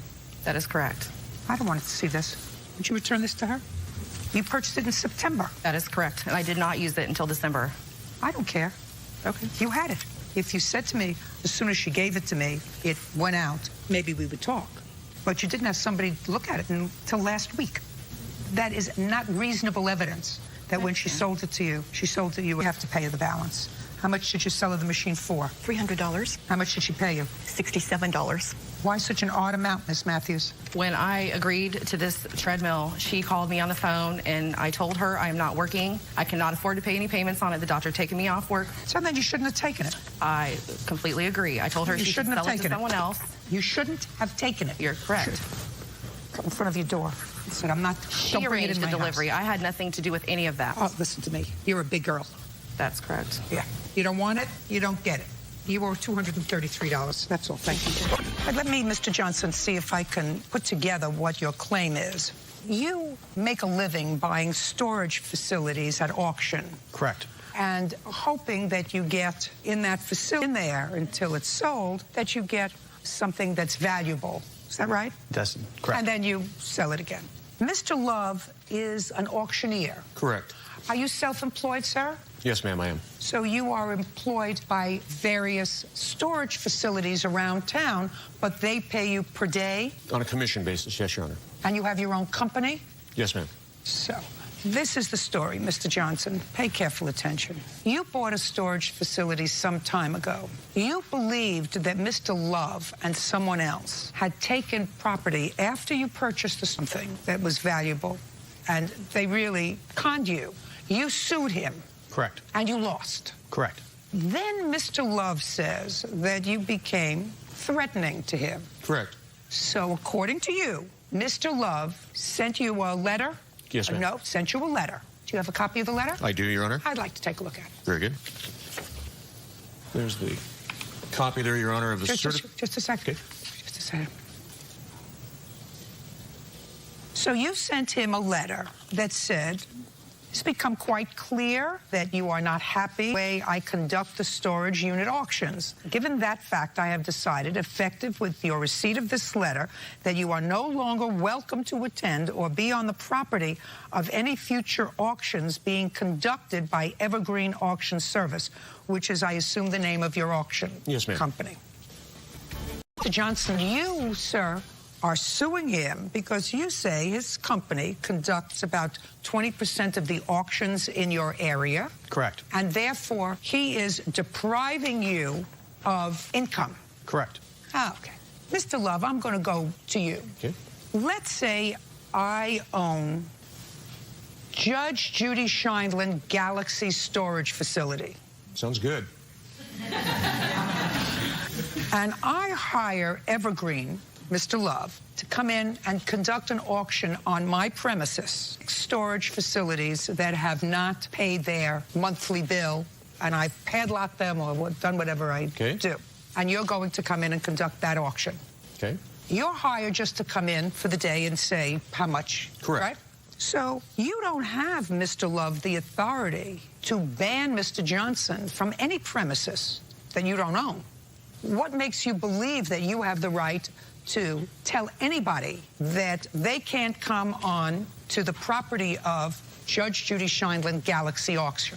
What I did that from, Your Honor, was the threatening voicemail that was... I'm sorry. I believe, sir, that you weren't happy with something Mr. Johnson did. I mean, after all, otherwise, whether it's because he sued you or whether he sent you a threatening voicemail, whatever it was. My question is a much more specific one, sir. Okay. My question to you is, I don't understand where you believe you have the right to ban him from property that's not yours. Do you understand what I'm saying? Now, you have the right to go into criminal court and say, I've received threats from Mr. Johnson. I want a protective order. And that protective order, listen to me that protective order, if it's established that he did, in fact, threaten you, can read, Mr. Johnson is to stay 500 yards or 1,000 yards away from wherever I am, which effectively does the same thing. Okay. Do you understand? Yes. Do you understand what I'm saying, Mr. Johnson? Correct, but I've never threatened him. I don't care whether you've threatened him or not. I'm not deciding that. What I'm saying to you is he can't, by virtue of this letter, keep you out of Judge Judy Scheindlin Galaxy Storage Facility. Correct, and that's why I'm suing him. You can't sue him. You have no cause of action against him. This is invalid. You could go to the storage facility, and the only way he is conducting auctions is if he has a protective order against you. Okay. Now you got it? Yep. You have any questions for me? I do not. Great.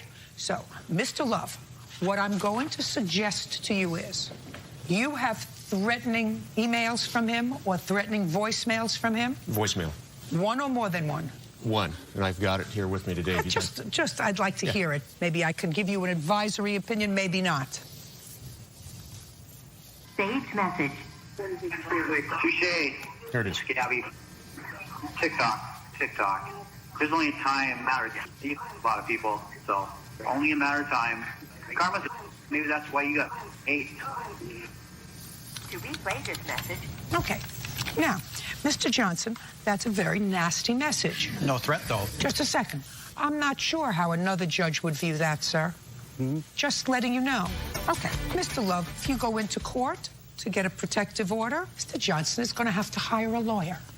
Lawyers cost money. Now, he may do that and may not. Maybe he'll just consent to a protective order. In any event, what it does is it flips around the geography of the litigants. You'd be standing there and he'd be standing there. You cannot, however, send him a letter banishing him from other people's property. Okay. Go to court, seek a protective order. Now do we understand each other, Mr. Johnson? Yes. Good. So you have no cause of action. You can go to an auction, absent a protective order, where Mr. Love is conducting his business unless the proprietor of the welcome on that private property. Now, if Mr. Love were to come to me, and this is just supposition, and say to me, I have this voicemail, and I viewed it as threatening, and there's a guy that comes to auctions, so I'd be more than happy to conduct this auction for you. But you have to advise Mr. Johnson that he cannot come on the premises. Do you understand? He can't do that. But there are places that might want to be cooperative with him. So I suggest that you put your mouth in check. We understand each other, Mr. Johnson? Goodbye. You have no case. That's it. You done?